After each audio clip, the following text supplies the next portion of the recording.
All right, we're gonna get started. It's 6:02. I'm calling this meeting of the Rhode Island Marine Fisheries Council to order. My name is Molly Moran Ogren. I have the honor of serving as chair of the council on behalf of our IPM Director, Terrence Gray. We have a quorum, we have an agenda. Let's do it. Is there any objection to approving the agenda as written? Hearing none, the agenda is approved.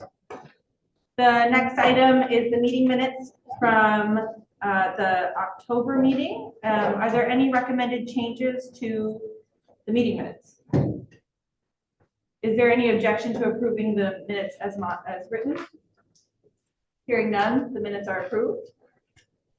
The next item on the agenda is public comment on any matters not included in tonight's agenda.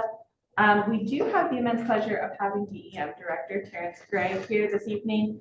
Director, you want to say a few words? Sure. Thank you, Madam Chair. Yeah, my name is Terry Gray. I'm the director at DEM, and for a while now, I wanted to come down and just introduce myself to the council, and thank you for your service, basically. You guys deal with a lot of difficult issues. I get it. There's a lot of pretty hearty debate that happens at these meetings usually, and I just wanted to say thank you for that.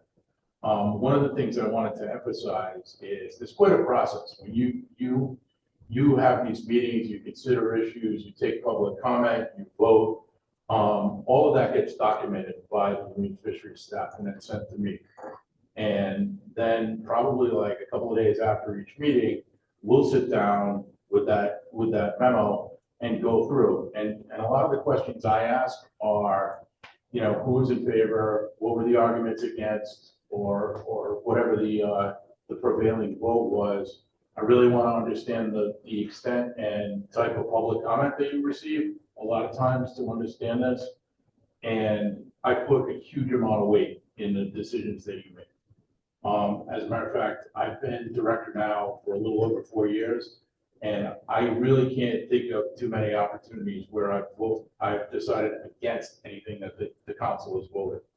Sometimes there's been a couple of ones that we've deferred issues, but for the most part, what you guys decide carries the day in a lot of ways. I mean, I hear the arguments from the division, and I think they work very hard to accommodate where you guys go. And when that comes through, those are the decisions, and then Pete and his team and Scott, they really carry that forward with regulations and changes pretty quickly. So I don't know if you have any questions of me. I just really wanted to come down and thank you and introduce myself tonight. That was it. Molly told me I had kind of a late agenda, so I figured, all right, this is a good time to strike. So once again, that's all I had. You got a great crew here. I mean, we almost have you outnumbered, I think. Well, we definitely have you outnumbered, but they definitely listen to these issues and they dig in, and some of them very hard. So thank you. All right, thanks. Okay, are there any other items that are not on the agenda that the public has?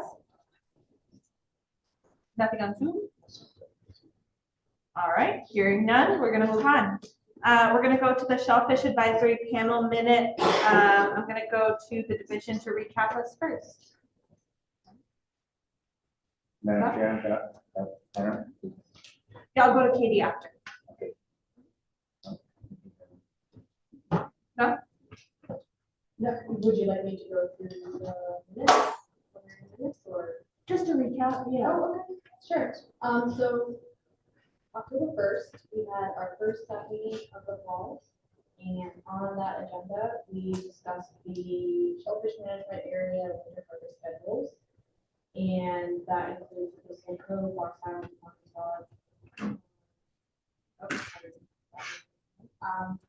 I skipped over the first, the first item on the agenda. The first item on the agenda was the Untitled Pond shellfish management area oyster harvest moratorium and the Thistle Code Box Island moratorium. There was a presentation from the division on both of these areas. There was then a motion made to recommend to the Fisheries Council to adopt the status quo for the Thistle Cove Fox Islands. Sorry, there was a motion to recommend the Marine Fisheries Council adopt option one status quo shellfish management area oyster harvest prohibition to expire on November 15th for the Thistle Cove Fox Island area, so that would have oyster harvest. That motion was passed 9-1 to 1. Next, they discussed the Pontotoc oyster harvest moratorium. That then had a motion to recommend to the Fisheries Council to adopt option 2, which was the oyster harvest in Pontotoc Pond is prohibited pond-wide until December 31st, 2029, which would be a 4-year extension. And that motion passed unanimously.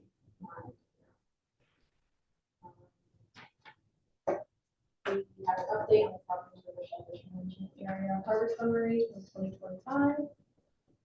And then we also have an update on the Office of Water Resources program. And then under any other matters, there were a few items brought up by Mr. Boyd that ended up being tabled for the next meeting. The next meeting was on October 15th. And on there, the first item we had was aquaculture. There were 2 aquaculture applications that were reviewed by the panel. The first was Thomas Blank at South Oakville Point to do reconfiguration of its current 2 leases with no additional acreage. This was a motion was made to recommend to the Fisheries Council that the aquaculture activities proposed in the application are consistent with uses in exploitation and fisheries. This motion passed 8-0-1. Then they reviewed the aquaculture application of Bradley. Over there. Sorry. There was quite a bit of discussion on this application, various matters, and there ended up being a recommendation made to the Fisheries Council that the activities proposed in applications were consistent with competing uses engaged in exploitation and fisheries. And this was passed. It was a majority. It was 3-1-6. Let's see. Next, we had the shellfish harvest season for Greenwich Bay Shellfish Management Area. There was a proposal that was submitted by industry that was reviewed, and eventually a motion that was suggested. I'm going to hold off because we're going to discuss that in a moment on the slide of the presentation.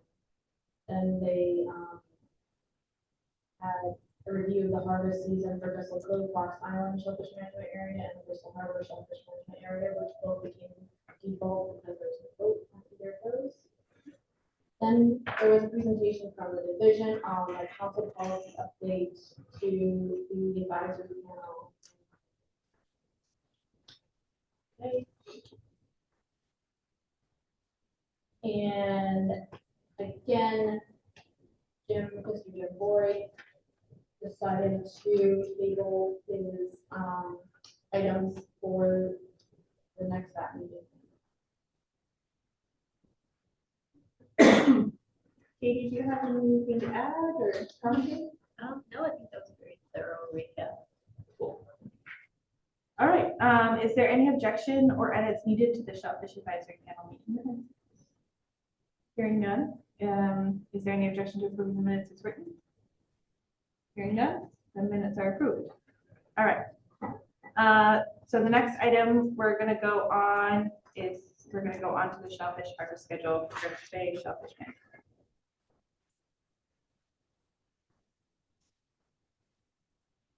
So we reviewed the default schedule for Greenwich Bay, Shellfish management area, and some areas 1 and 2.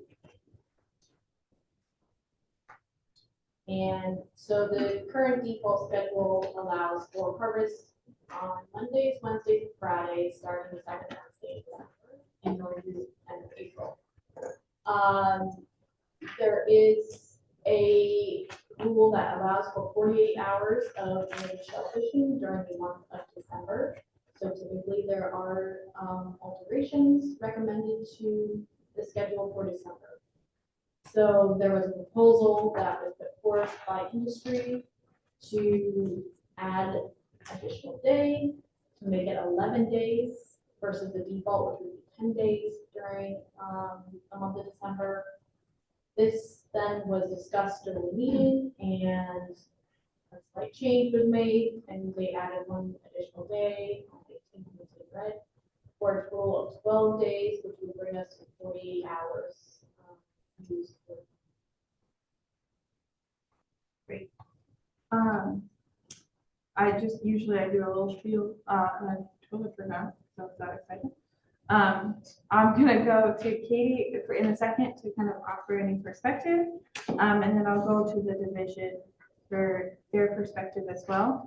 Since shellfish items are not publicly heard through a public hearing process, this is the opportunity to be heard. So I will be allowing commentary on any motions that are made. So we're gonna wait until we have a motion. And then when I do select you to provide commentary, we're gonna put it up on the screen, a timer, and you have 3 minutes. And then once we get down to the 1 minute, we give kind of a 1 minute warning. Since it's a little light tonight, I'm gonna stick to 3 minutes, but if you have a little extra time. Okay, Katie? No, I think this, the SAP recommendation captures the industry proposal, and then there was a little bit of discussion about adding the 18th, and ultimately, everyone, or one person agreed that it was a good compromise. So the schedule that you guys see was strongly supported by all the staff members. Scott? Madam Chair. Yeah, the division supports the staff recommendation. I think that still falls within, by regulation, the 48 hours permitted shellfishing. And I think this is some additional opportunity that the industry recognizes that they can kind of fish multiple areas throughout, over time and maximize opportunity. So division supports the staff recommendation. At this time, I can entertain a motion, and then I can commentary on that motion. I'd like to make a motion to recommend the staff recommendation to amend the December 2025 harvest schedule. Oh, I'll read the adapt the staff recommendation for Greenwich Bay sub areas 1 and 2 commercial harvest schedule. Good. Give a second.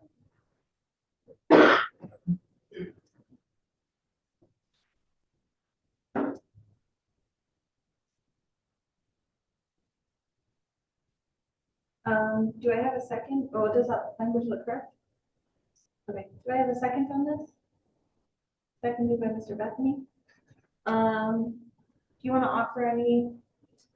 Sure. I think one thing to keep in mind, I'm not sure if all the council members are aware that December is typically a very rainy month. So many years, past years, not all of these days are realized as fishable.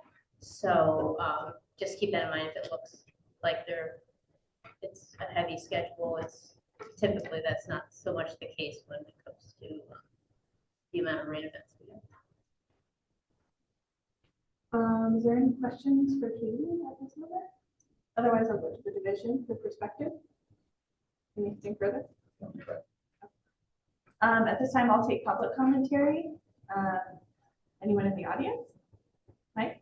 Yeah, Mike McGivney, Rhode Island Shellfish Association. We support the proposal that's been put forward. As Katie said, this is a very rainy month, and we're lucky to get, a couple of days in, so having extra days actually indicated could be helpful. I think last year we got 2 days in the month of December, and it was, Area E was open, so we only got there 1 day. And it was actually one of the extra days that we put in after Christmas. So it's important, this area was established in the early 80s. It's one of the longest running and most successful shellfish management programs. And it really helps the fishermen make it through the winter in time. Basically, it's similar to Area E. It closes on a 1/2 inch. And we set the schedule out and let it run for the entire year without counting the days other than December, which is actually, we're counting hours, but they turn into days. So just want to mention that as we go forward in other discussions, but we support the proposal that's been put forward. Great, thanks, Mike. Any other? Yeah. Thank you, Madam Chair, council members. Jim Boyd, for the Rhode Island Shellfishermen's Association. I too support the SAP proposal, and I hope that you will vote in favor of this. As Mike mentioned, we're lucky if we get half the days in December because of rainfall.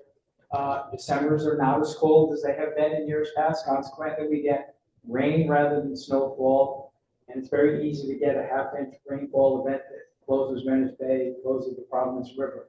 We're relying more and more upon these management areas to make our living. Our catch, our harvest of quahogs over the last 13 years has continued to plummet.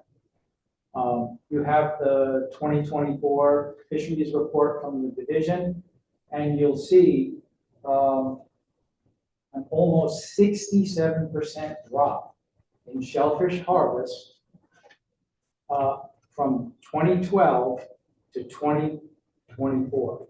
That's huge. And so we really need these management areas, and we need to get up into Providence River as well. We will be coming to the council in the future as we start working with the Corps on this Providence River dredging project. There's a tremendous resource up there that's going to be dredged up, and it needs to be transplanted if the shellfish tests positive for human health consumption, and that can be relayed. We want to put that into places like Greenwich Bay. So these are important areas. Thank you for your support. And again, we support the SAP proposal. Thank you. Is there anyone else that would like to speak to this? Anyone online? Okay. There's no questions. Is everyone ready for it? All right. All those in favor, please raise your hand if you would like to adopt the staff recommendation for the Greenwich Bay sub-areas 1 and 2 commercial harvest schedule. In favor, raise your hand. 1, 2, unanimous. Okay, so that concludes our voting section for tonight. So I'm going to actually do a lot more talking today. It's going to be so fun for all of you. So we're going to move on to the administrative policies and procedures for the Marine Fisheries Council. So this item has not been updated in the last 10 years. So this is really how you want to be governed as a council member. So we have our prevailing statute that governs us and makes us eligible to be on the council. That's in law. And then we have our policies and procedures, which are not in law, but still provide guidance of how we should conduct ourselves at the council. But it's been a while since we've updated them. So with the help of the considerable help in taking this task on of the division, we've taken a whack at providing a draft to review. But every one of these items is open to discussion, and we will not be taking a vote on any of these items, but we will be soliciting feedback specifically from you council members of how you would like to be governed. So there's a couple of things that will kind of guide us as we go through this presentation, so we can target our discussion around it. Nicole, do you want to go to the next slide? Thank you. Okay, so this is kind of where we're at in terms of this process. So you can see 10 years ago, almost 10 years ago, we had a policy adopted. We started, draft changes were presented to the Shellfish Advisory Panel. Now that's because within there, the Shellfish Advisory Panel is your advisory panel. You guys created that, and you guys take feedback from the advisory panel. So we would like feedback on how we would like that governed. But because of the timing and scheduling, we did give notice to our Shellfish Advisory Panel members first, so that they could review it and provide feedback, which we did get some.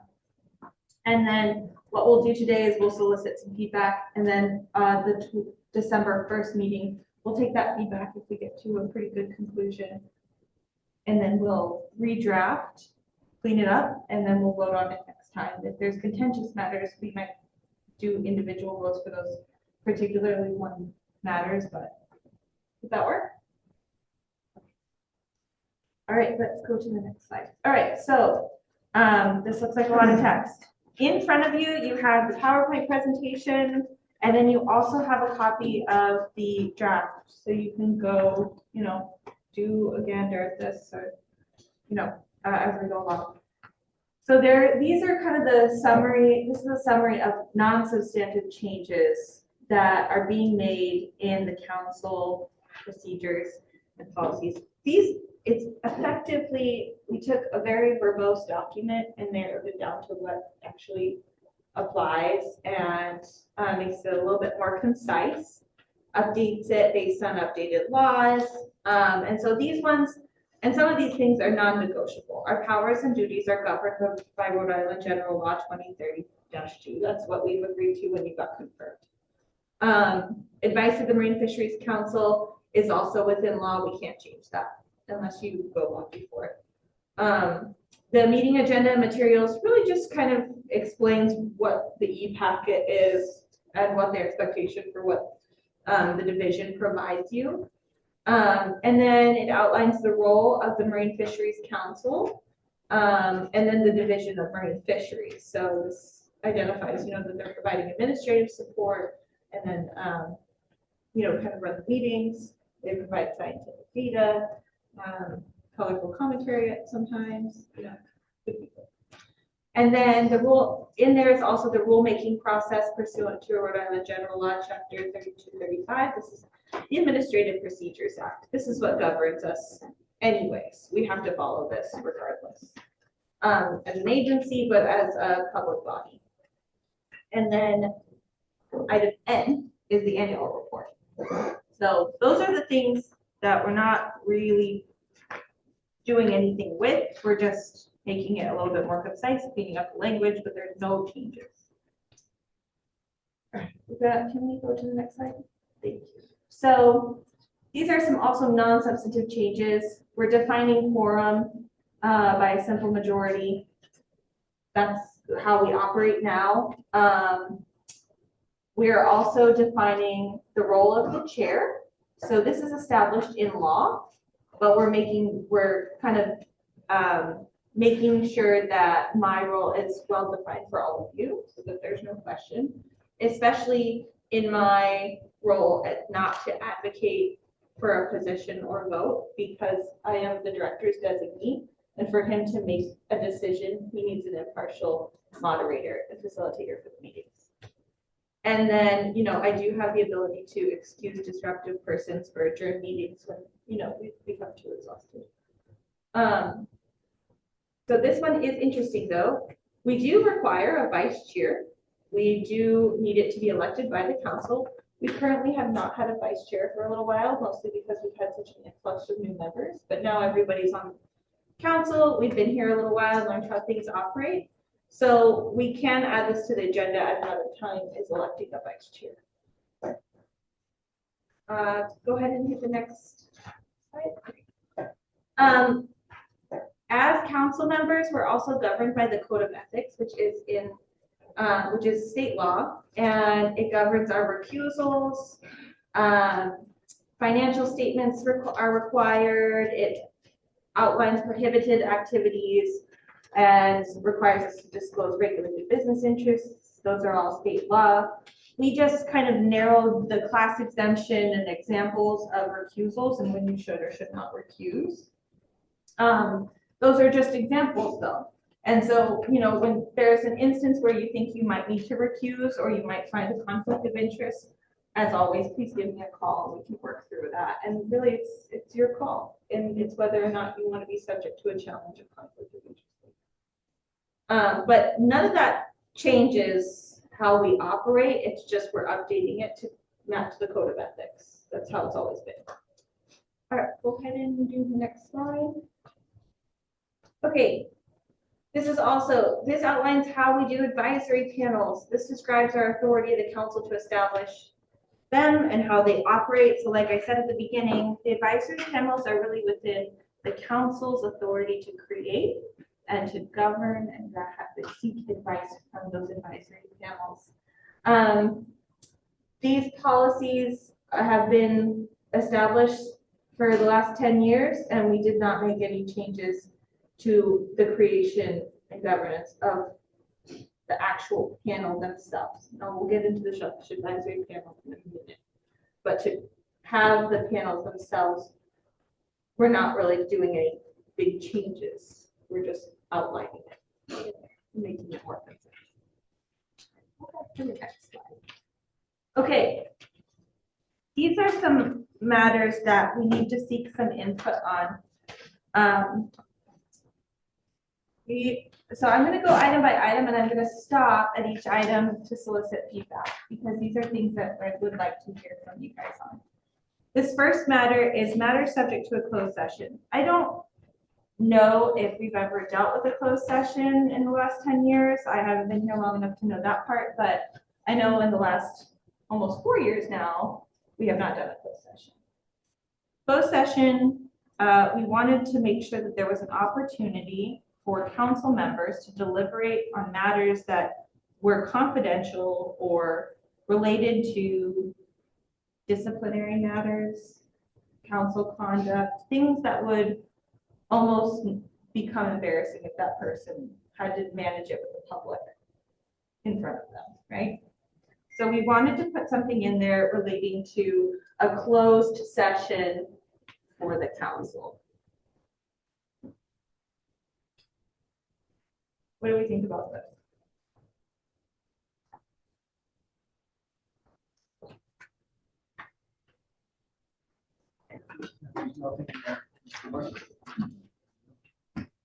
And this is typically how agencies and boards will conduct themselves.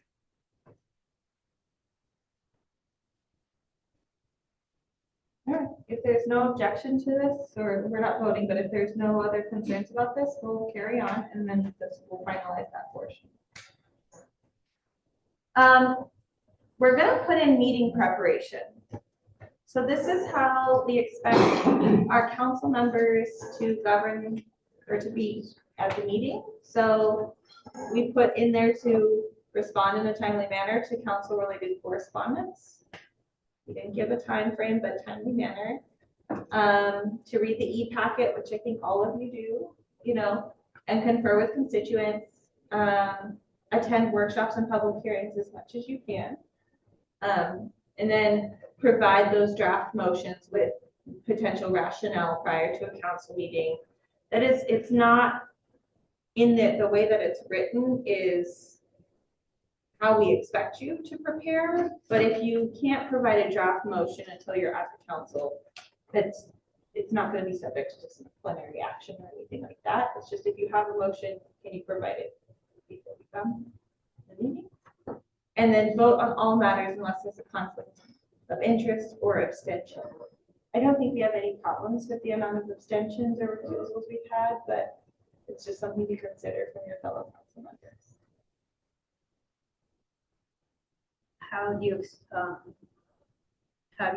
Would we provide the draft motions? So in here, it doesn't necessarily, it's not quite prescriptive of providing draft motions. We would like to provide it to Nicole because she can have it teed up in case, you know, that way she's not typing so fast on the fly. Or you can send it to me and I can forward it to Nicole. And as soon as, it doesn't have to be super ridiculous, right? Even layout is helpful. Yeah, it just prevents her from having to, quickly edit, create, and drop into a PowerPoint. But it's not prescriptive in here. The only prescription is that we would like to see it before the council meeting. if we have one.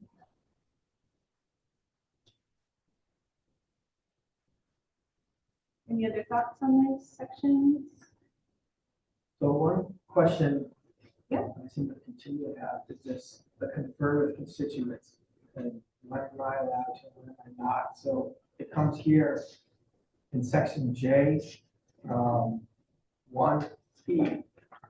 Council members shall refrain from communicating with or considering all written comments offered by members of the public after the closing administrative record.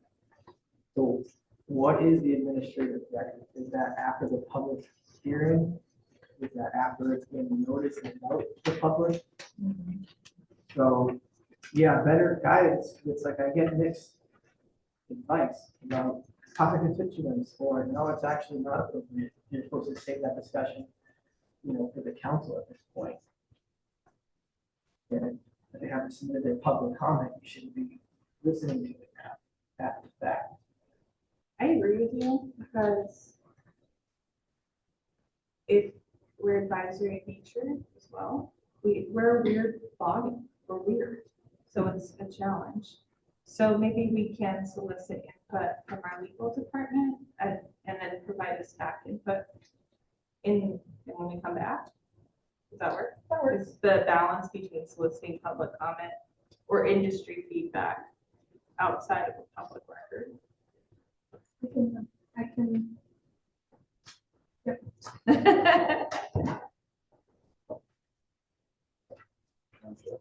Yeah. Let me just add a couple of things, and I thank you for the question, David, and we'll look into that. But the real idea behind this, not necessarily, the legal determinations, but when you sort of have to not have communication with industry. But the reality is that these are industry issues that will come to the council. So what we would hope for is that you take the opportunity prior to when you see an agenda item that's coming up on a hearing at the public hearing, that you reach out to the industry members and get some indication of what they would be thinking. Why would we do this? What is the rationale for the division bringing this forward? Does this work with your business? And I think we've seen that with the council on a number of items in just the last few council meetings. So aside from when that should be shut off, I think it's really, the idea is that you're representing the fishing community or the scientific community, and you should be out there kind of putting your feelers out to the industry and understanding how they feel about some of the issues. So I think it's really important for the council to be in contact and communication with the fishing industry on issues that are being brought before them. Not everybody attends public hearings. Not everybody wants to come to these meetings. I think it's a good opportunity for the council to kind of get that, at least get the information from the industry and how they feel about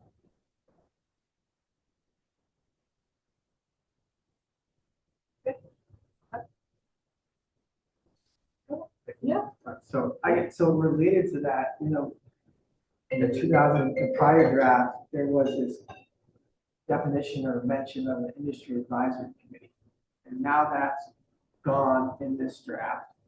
And we still have the ability to create one, but it's having a body like that, reestablishing it, give us a better opportunity to get information from the industry beyond public comment than trying to talk to the people, because inevitably all the people that we talk to more than others. And it's like, do you want those voices to resonate with us, or do we want to have a committee when there's like cross sector issues that can talk about them and then give an opinion to us? So like last meeting, that Jonah Crab Claw thing, like clearly the public comment didn't reflect the difference between what the gillnet sector and what the trap sector wanted.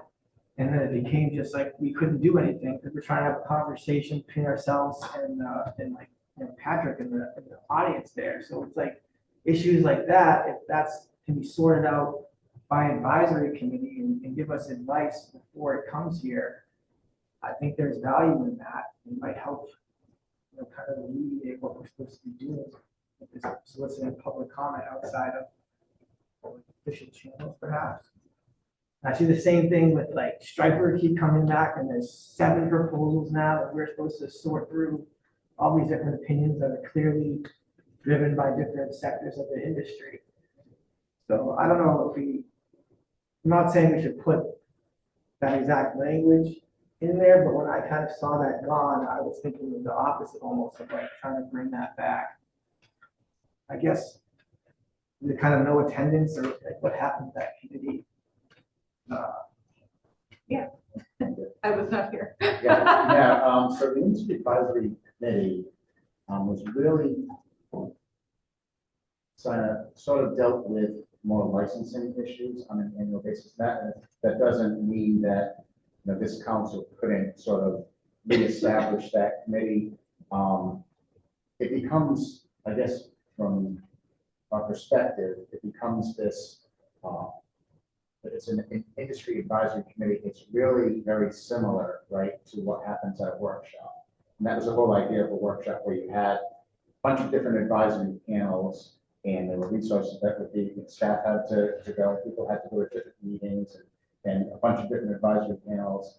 And it almost seems like with the industry advisory committee, we'd kind of be doing the same thing that we moved towards the workshop concept, right, where we would have the industry that comes here and has this open dialogue with the division. The industry advisory committee did have attendance problems, and that was ultimately why it was kind of dissolved. But it is absolutely if it's the will of the council to kind of try to reenact that. I will also add, like, the example I can give for striped bass, there's nothing that prevents someone from outside of the committee or the advisory panel to be submitting proposals. And in striped bass's example, we have a number of different things. Like it's not just setting season and possession limits for the general category.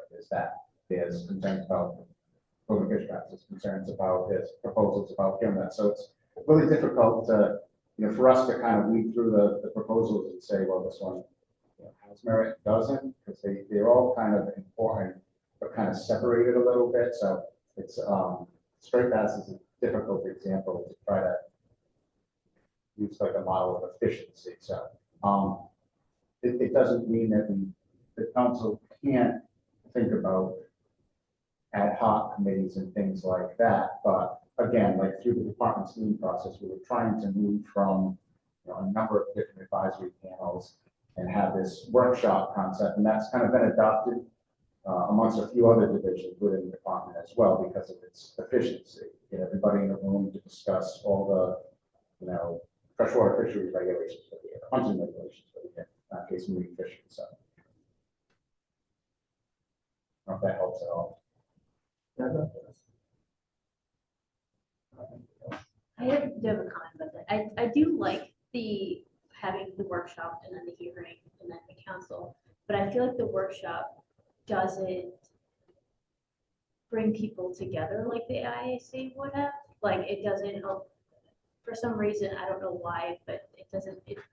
The ones that I listen to, it doesn't feel like people are as engaged because they don't have. Nothing seems concrete yet. So, and I feel like it's a great idea to have them, and we should have them, but I wish there was a way to kind of be able to have the discussion before the hearing, and like for the striped bass one, you can tell from the hearing that there could be a discussion and a more back and forth, but everyone waited until the hearing to kind of get everything out that, because they're just hearing the proposals. So I wish there was some way for everyone to kind of hash it out and work together with, and maybe make compromises. Kind of like we did this time. But, you know, but it's just not working out that way. I don't know. But there's an opportunity for the back and forth and working together. But there could be.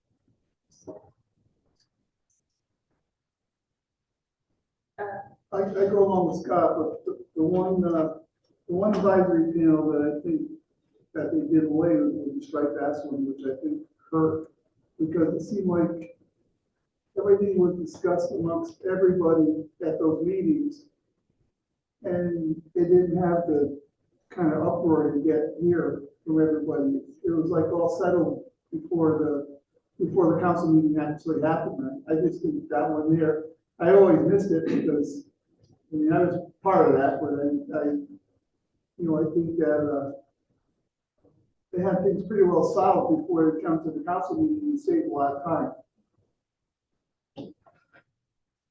I agree with back to that. That's kind of why I was bringing it up, because it's like the opportunity for dialogue, it turns into us like reading the public comments and trying to figure out ourselves, and sometimes with the audience, but it might be better done, you know, at a panel level before with the SAP. And it makes our meetings more efficient. So, Madam Chair, I just wanted to clarify for the council. So you do have the ability to make ad hoc committees, and there's no bounds on those ad hoc committees, so there's no time limits. You could make a striped bass ad hoc committee, and that could serve as your advisory panel, and not necessarily reform the industry advisory committee. That was taken out of statute. That's why we're taking it out of the policy. The IAC used to be in statute. It's no longer there. That's why we're taking it out of the policy. But you at any point in time can develop any advisory panel on an ad hoc basis, keep it as long as you want, and it would follow the general advisory panel rules within the document, not the SAP specific ones. And again, you could keep that. I would just also think of process, as Scott mentioned, we replaced the advisory panels for Finfish with the workshop. And so you would just want to think about if you want to maintain a workshop and an advisory panel meeting, because that affects our timeline, which we're normally very constrained on, especially for the fall and the spring cycle.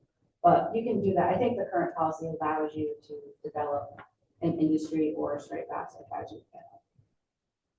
If we were to vote to create striped bass advisory panel, so we would have one, you know, that would be on the agenda. We would vote. The following meeting, we would select members. We would have to vote on members, correct?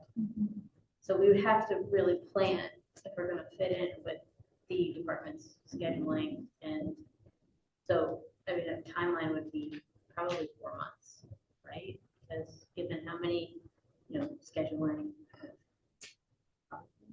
So we have to really be on top of it. Well, Yeah, one other thing I would say is like with that approach, I don't know if it would be 4 months, but it would have to be figured into our meeting schedule, and it's going to kind of crunch everything together. When I think about sort of this broad, comprehensive industry advisory committee, and think about the public hearing that we had the other night, right? There was very large agenda. So would the council be asking sort of this committee to handle everything? And again, that's somewhat duplicative to the workshop concept. That's what we're trying to do with the workshop, is have those, you know, broad discussions about a number of different topics in one night. But I guess like we could, like if you were like a standing general committee, and then out of the workshop, we can probably tell like what that committee would need to review. So if it's just like some non-controversial things or one item, but if it's like out of the workshop, like he was saying, there's like 7 striped bass proposals, and the only opportunity for people to talk about it is at the hearing, because at the workshop, you're just kind of throwing stuff out there, and it's not really developing the proposed rules until after that. It's like there's no chance for industry to have meaningful dialogue to give us, you know, advice or, you know, sort stuff out, come up with a compromise. So we're trying to do that here. I understand. I think the proposals are generated out of the workshop. Like, that's what comes out of that. People would like this, and we kind of formulate, they submit, they talk to us after the workshop and kind of fine tune proposals and things like that. So what you see at the public hearing is sort of the final product of the industry, in a workshop setting, kind of, populating different species proposals. So I'm not disagreeing with you. I just want to make sure the council, we're not creating like the same, like a body that's doing the same thing as the workshop. Would the idea be that a workshop is not valuable? So if you have this workshop that throws all this stuff out there, then this committee takes all that information from the workshop and then develops species level proposals. It kind of unclear. I think it's like when the workshops produce too many ideas that aren't viable between sectors, and it's, we say, can this committee like sort this out for us? So like after the striped bass workshop, there was like, the Campbells made this proposal to freeze their quota, and then the Gilmers were there too, and they didn't have something to say about it. I don't think that's what happened, or if they did, and then if they both got pushed forward anyways, maybe they can come to some kind of agreement to not push all these forward. Yeah, again, with straight bass, I think there's like 2 or 3 season possession limit proposals, which is common, right? Every year you always have some disagreement of when the season should start, when it should end, when it should start, how many days should be open, things like that. So 2 or 3 proposals for that is common. I think the Gilmet issue is not going to end anytime soon. I think they'll be trying to find some path forward to allow Gilmet harvest for the next few years. So there's going to be a couple of proposals that will come out of that. And then, I think again, there's nothing that would prevent someone from bringing a proposal to us, like the one that you mentioned about the fishback allocation. So I'm not trying to in any way sway the council from, thinking about how we handle proposals, species level proposals in a more efficient manner. Just trying not to be more or less duplicative and, end up in the same place with multiple proposals. So. But advisory panels, and we'll talk about this a little bit later, are, a function of the council and a very informative to the council, and that's what we're trying to promote. So the one thing, I think this is a really valuable conversation, especially if we're discussing like the idea of doing another panel. I think it's really valuable. The one thing I might offer is, if we do as a council want another panel, maybe the idea is to kind of follow up with me and send some thoughts to me of what it could look like, and I can gather them and then submit them to the division for feedback. Because that way, we're not feeling pressured to come up with this on the fly, but we can put some good thought around it, especially as it pertains to species management or gear types or something to that effect. And maybe think about what you've seen as some of the more contentious things that you would have wanted more feedback on. Or for our new members, what is it that you would like to know when you're sitting up here and you have members of the public kind of chomping at the bit to get at you, So I think that's a good way to feel like there's some resolution here, that the advisory panel is not off the table. It's what we want. I would, however, make sure to look at section L in the draft and make sure that that reflects what you want it to kind of look like when you're thinking of reinstating a panel. And if it's not, we're open to feedback. Because it's, again, it's how you want it to run and how you want it to be governed.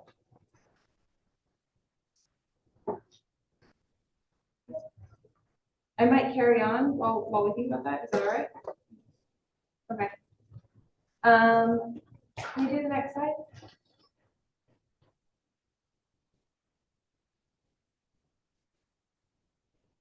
So there's no new text to this policy, but it's what we currently do for aquaculture review. Eric or Scott, do you want to walk us through kind of what we currently do for aquaculture? Then we go through each. Sure. Scott, do you want to? Thanks, Madam Chair. Yeah, there's just some minor clarifications in here that like Madam Chair said, really kind of reflect the current process that the Shellfish Advisory Panel utilizes for the aquaculture review. And maybe I'll walk through this and I'll just highlight some of the differences. So, right now, the applications go to public notice. There's a preliminary determination meeting. With DEM, the council, and the SAP. What we're suggesting here is that these members make every effort to attend those meetings. Those meetings are really where the bulk, your opportunity to make a substantial comment or change. And then, it depends on the specific proposal. There's a different level of but I think that's really whether industry, the council, or SAP members want to better understand the application and provide a substantive comment that really get opportunity. So we're just trying to codify that in the policy. Prior to this case, the Marine Fisheries Council review, all the applications go to the Shellfish Advisory. The SAP makes a recommendation, and then the current process is that a council member can request that application be held or heard at the council, but not all applications go to the council. But a change that is reflected in this draft policy is that all applications would go to the council. So regardless of what the staff recommendation is, it would go and be heard by the council. And I'll just add that one of the reasons that was added, that was, we've heard some comment from the public that they thought this would be beneficial. We also think it aligns somewhat with the council's charge, that the council is charging statute is offering an opinion. So rather than just referring to the staff here, it ensures that the council is on record. And then this is standard, right now. I'm not sure, I'd have to look at Pete whether the D has changed or not, but I think, the department is responsible for providing CRMC, the Marine Fisheries Council is responsible for. So we need to notify them at the time of matter. There's materials that the staff and the council, materials or information really need to make a recommendation. Of course, that's the application. And then we've added some clarity regarding the additional items, such as the biological resource survey, which is the Shellfish survey. Some of the revised language there specifies that the methods that are used to do that survey will be approved or agreed on by DEM and CRMC. We can talk more about that if the council has any questions. And we also want to make sure that all the public comments that were received, in this case by CRMC, in response to that public notice, are also forwarded to the staff of the council. And that, that happens. Sometimes the level of consistency has fluctuated over time. So we're just trying to set up those standards. To that, again, this is, as Molly Scott has mentioned, this is the council's policy, for the staff, and ultimately the council will make recommendations at this point. So certainly, if there's questions or if there's other changes or information that we think would be helpful, that would be helpful. Would we be reviewing the SAP and the aquaculture applications on the council level similarly to as we do at the SAP, with Ben and the applicant present to go through the same presentation, or is it just this is what happened at the SAP? When we reviewed the agenda on a Tuesday. Yeah, I could. Yeah. Yeah, that's not true. Good question. I think, certainly that could be at the council's discretion. You know, some of the applications that come before the council, there's a summary of what was heard from the staff. I mean, it's certainly debatable. There's probably not value in rehashing. Certainly providing enough information for the, kind of set the stage for the discussion, but the bulk of that material should be in the e-packet. So I think there's a balance to strike there, but we welcome feedback from the council, especially on a specific item. That might be something that maybe the staff chair just making more information than that. I think it's really just making sure that the council offers a response and a recommendation.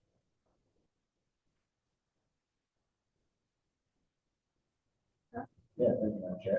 Eric, you did a great job. I think, there's a couple of examples that have come up in the past where it wasn't a shellfish resource issue, but there were some concerns that eventually surfaced that the council had problems with. So I think it's really an opportunity for the council to kind of just have a little bit more oversight review of these applications outside the SAP. Right. Okay, we're gonna carry on then. Can we go to the next item? Okay, so we're gonna talk about these are some of the new changes that we wanted to kind of propose or get the ball rolling. Again, this is your council. This is how we govern ourselves and our advisory panels. These are not set in stone. These are for you guys to offer feedback on what you would like to see and how you'd like to. So what you see up there is not ready, done, deal. These are open, but these are the more substantive changes that I think, we would really like your feedback on. So, the first is, especially, these are for our advisory panels. This includes the staff. And so one is the expectation of attendance, and whether or not to tell the chair in a timely manner whether they can or cannot attend.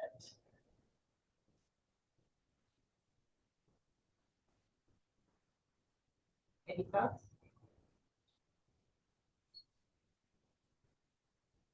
So I have some thoughts. Yeah, I'd love to hear.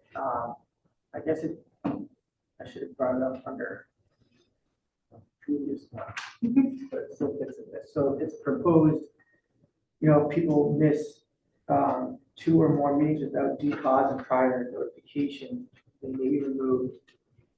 I think from listening to the staff discussion, what's the desire to have something that, you can't just keep excusing yourself and be okay with that. So if you have language that's like, 3 consecutive meetings, no matter what, then that could be grounds for removal, so that makes it a little more. That's something that we want to emphasize, attendance. How many? So it's like consecutive and then like the 3. Yeah, so I guess where I came up with that. Comment.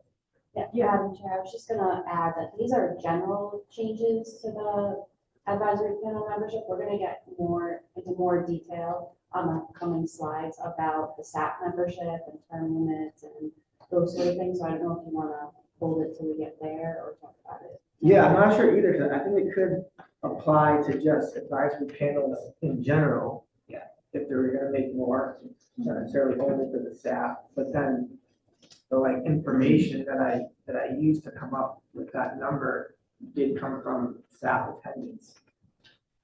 So, but I think it could be just the general language, the T at the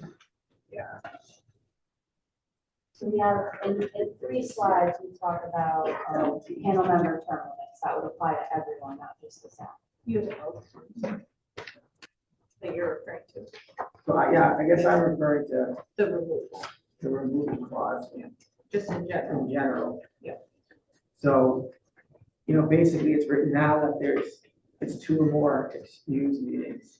And, but maybe there's a desire to have something that's just consecutive meetings. So someone can't just keep. I think it's 2 or more basically unexcused. Right, so but then people can just keep excusing themselves. I think from Katie, that's what I got from Yeah, that was listening to that. one issue we had at, the staff is, members would let me know. They would meeting let you after know. meeting, They would They let me wouldn't know, come. but they would let me know that they weren't coming. Or.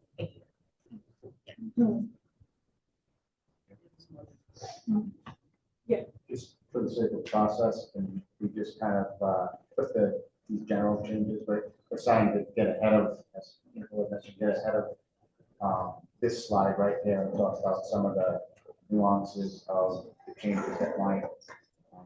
Yeah. Sorry. Yeah, I agree with Dave that this is also in your general as well, like, so. The slides coming up are also Yeah. general, not SAP specific. So it's in, I think, 3 It's in a spots. couple spots, yeah. But I mean, to Dave, your point, I want to make sure that doesn't get missed, is that, you would like to see something more consecutive. Yeah, so whether, it's like, I think it's confusing because like the only panel that we have is the staff. So this is the information that is coming, but Yeah.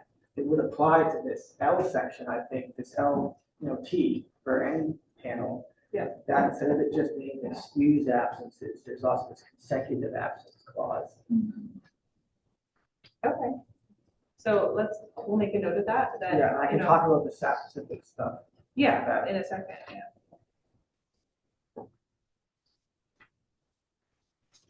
And you're thinking, I'll put down 3, maybe there's feedback on the 3 versus 2, but. I came up with 3 looking at information that Peter provided me for SAP. That's what it is. So it would be 2 or more meetings without due cause or prior notification for disciplinary behavior, or 3 consecutive absences.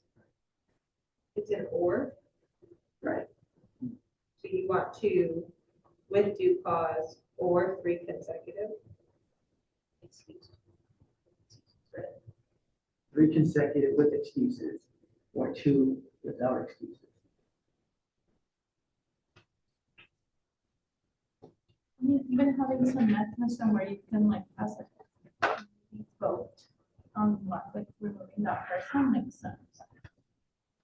Yeah, that's how it is now, that they may remove like. But are they being removed? Katie? We have removed members, the council voted to remove.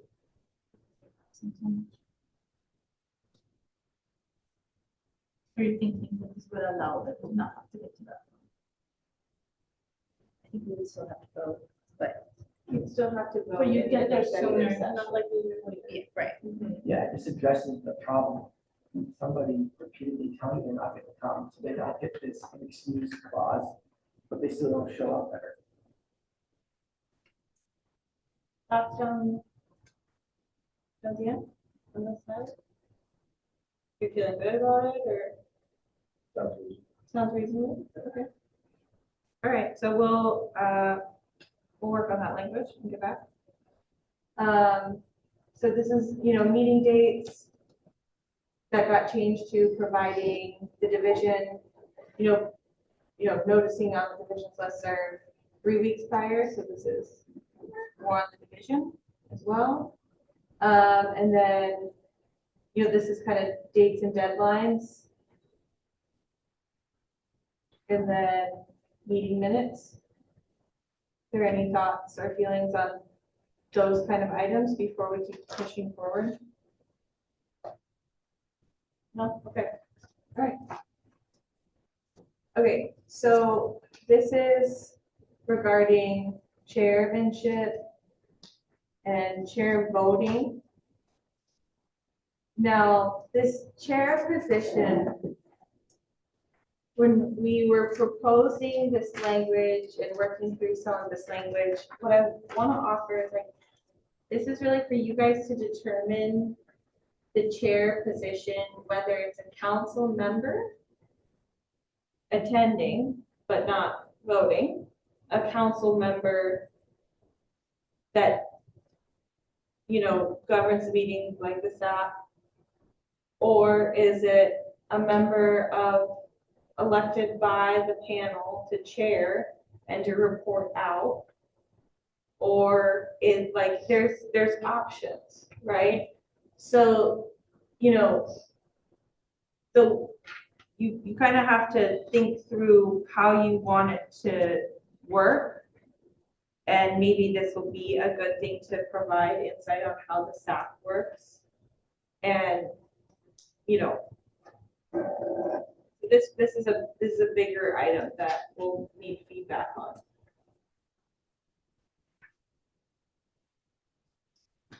On what you want. Because the language is directed at LK. Is where you guys are on page B. So there's the options. Right now it's written as if the panel shall appoint one of its members to serve as the panel chair.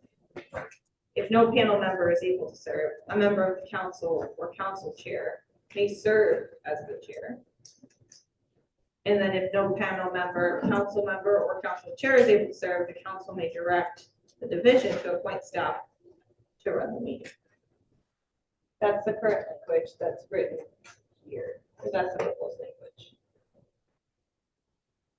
So when I first read through this and panel member, a panel member, not a council member, could be the chair for the APS. I thought, oh, that's a great idea.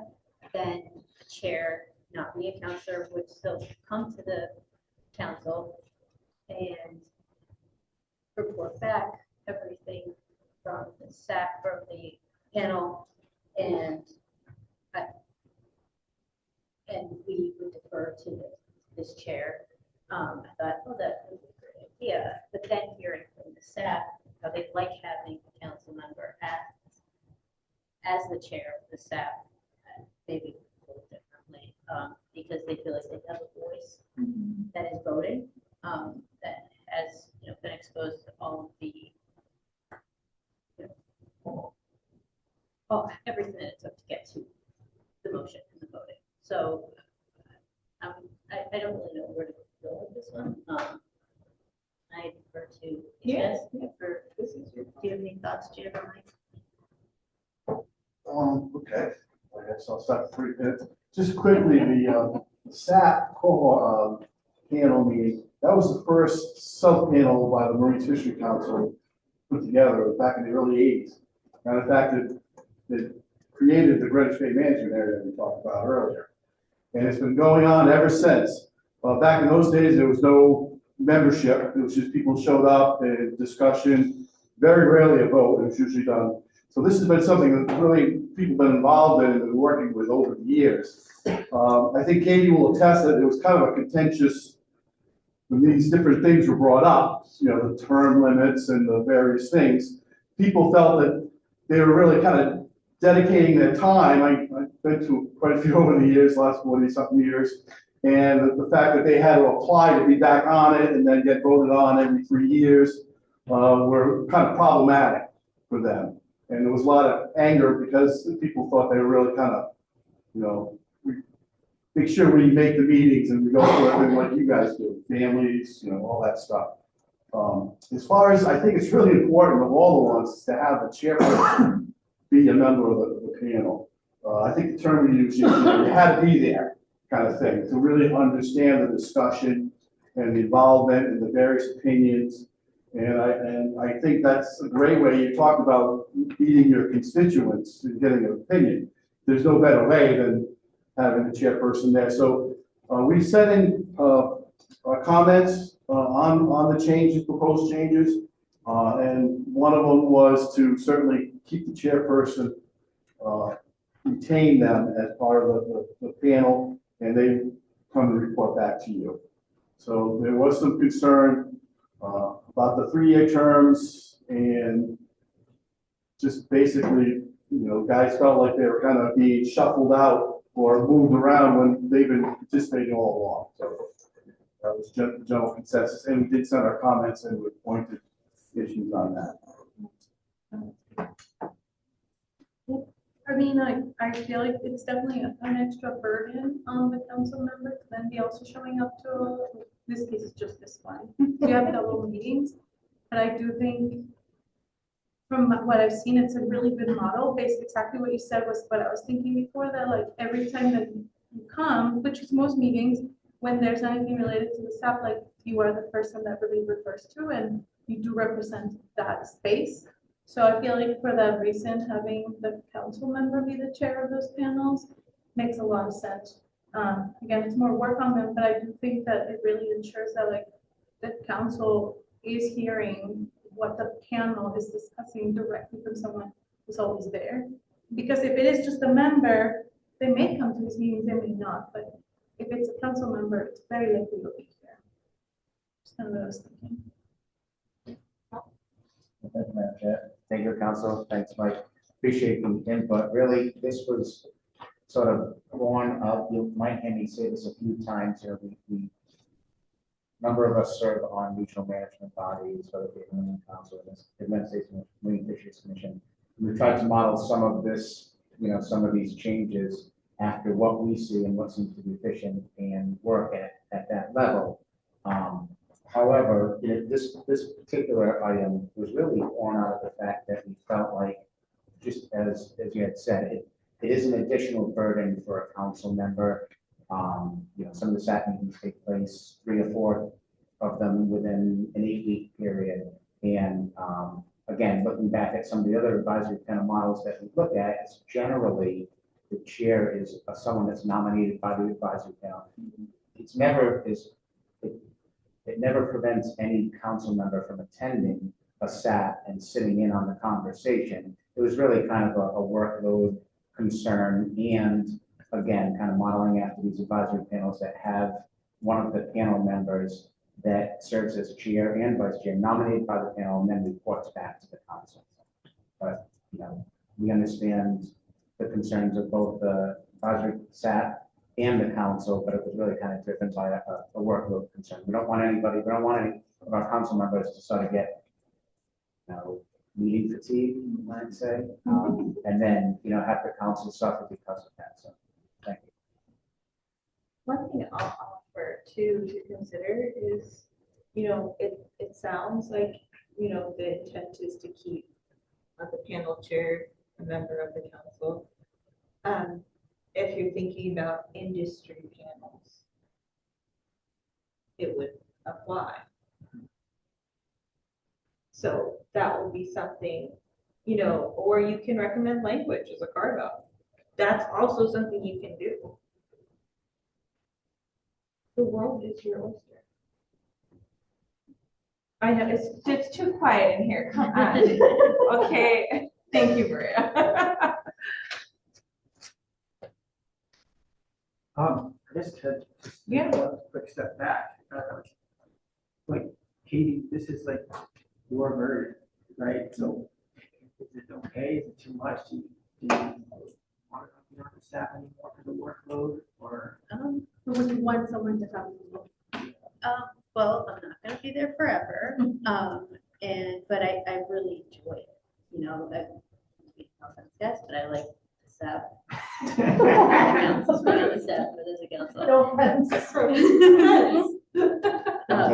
Don't take it personally, but I like the flow of the meetings at the SAP. I think they're really helpful, and it's a good, great dialogue. But it does become a lot, and I was also thinking maybe you could take turns at the SAP if you guys are interested.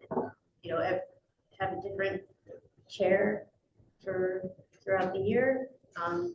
these guys can see your face, and, you know, you get to know the panel. I think it's a great group, really diverse, and, I don't know if that would, do you guys have- I think that this language is really nice because it's really flexible and it can be either or. It's not like it has to be a council member. So allowing that flexibility, because maybe in some panels it would make sense if there's future panels. It would make sense that it's someone here, but if there are people within that panel that have the capacity to serve as chair, it just would have to be some sort of like mechanism somewhere where maybe it's not one person always, but like maybe a couple of people that are like appointed to work with that panel to get that information and bring it back to the council meeting. So it becomes like more of like an established pathway of communication that is formalized. Maybe that could be a way to, and I think it should be definitely like a co-assignment type of thing so that it doesn't just put all the pressure on one person. Like if maybe you don't show up, but Dave is here and he was also there, or like Dave's communicating with that chair, like then the representation is still here, but it doesn't put a lot. And it could be that, yeah, again, this language is nice because it does allow for that flexibility. Maybe the staff will always remain like this, but maybe there will be others that we don't have to have the same model. We've had meetings in the past. I think Jeff Grant was, when he was he couldn't make that SAP meeting, but he made sure somebody from the council was there, and that was always, like I said, very helpful. Because they could really relate kind of without bias. Right. And that's one of the great things Katie brings to it, you know, there's East Bay, West Bay, there's more West Bay guys kind of, but she makes sure the East Bay guys are heard and how the flow. So I think, you know, having the flexibility, just having somebody there just so they can relate the dynamics of the meeting. Great.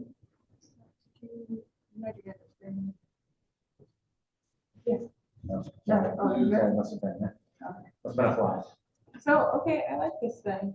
Yeah, Should we add something that yeah. it rotates every, I don't know, I don't even want to change it too much for consistency, but if it's like annually, the new chair annually or something like that. I mean, we could even keep it broad. We could keep it broad, but outline the ability to rotate council members. It's broad here, but if you want something a smidge more prescriptive of being able to rotate council membership on advisory panels as opposed to just one individual council member being assigned to it, that's something we can put in there. Yeah. Maybe it's something that the council would like to revisit annually and say, you know, there's a lot of chairs that have, you know, act as a chair for a term and then can be a year, which is generally a SAP cycle, right? And then the following year, the council can discuss that at a meeting and nominate someone to chair the SAP. Or I do think that, you know, this language is broad enough that the council should also think about a panel chair in the absence of a council member being able to chair and to make it, you know, as kind of like a something to fall back on. And I think that's in this proposed language, so. Yeah, I think, yeah, there's been no intent to get rid of any of the options. I think if there's any recommendation that I'm understanding from the group is to first and foremost appoint a council member. And if no council member can attend, then it's a panel member. And then if no panel member, then division. And then we would have this like kind of rotating with council. Is that what I'm understanding? Yeah. It's like With like a year. it's like that first sentence, and instead of the panel, it's like the council shall appoint one of its members annually. Yeah, And then annually. Okay. or whatever you want to do, but you could pick the same person if you wanted to, right? Right. So switching the language, it says the panel shall appoint one of its members to serve as panel, just maybe the council. Council. And then if no one in the council, then someone in the panel. Then panel. So it's switching around the language. And then do the annual. I don't know if annual is like a really high turnover rate, but it could be that it works. I don't know. I do think it would maybe lessen, again, the burden on people. But I wonder for the panels, like if it's really that productive, like every year they're just getting in person, maybe start to learn. Well, we can put in annually, and we can marinate on it.